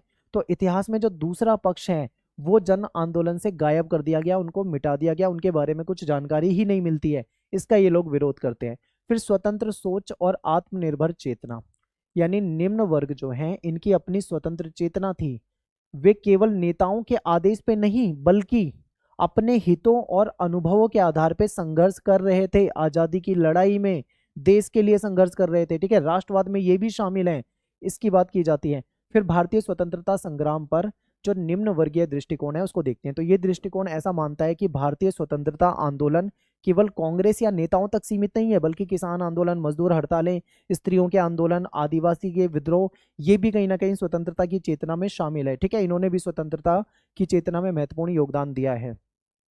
राष्ट्रवादी और मार्क्सवादी जो इतिहासकार हैं इन्होंने इन संघर्षों को अभिजन की दृष्टि से देखा है। ज्यादातर जो हमारे मार्क्सवादी, राष्ट्रवादी है, उन्होंने अमीरों के नजरिए से ही देखा है, लेकिन जो इग्नोर किए गए लोग हैं उन पे ज्यादा ध्यान नहीं दिया है, ठीक है। तो इसीलिए किसान आंदोलन को राष्ट्रवादी इतिहास में कभी स्थान मिल नहीं पाया, ठीक है, ये रणजीत गुहा कहते हैं।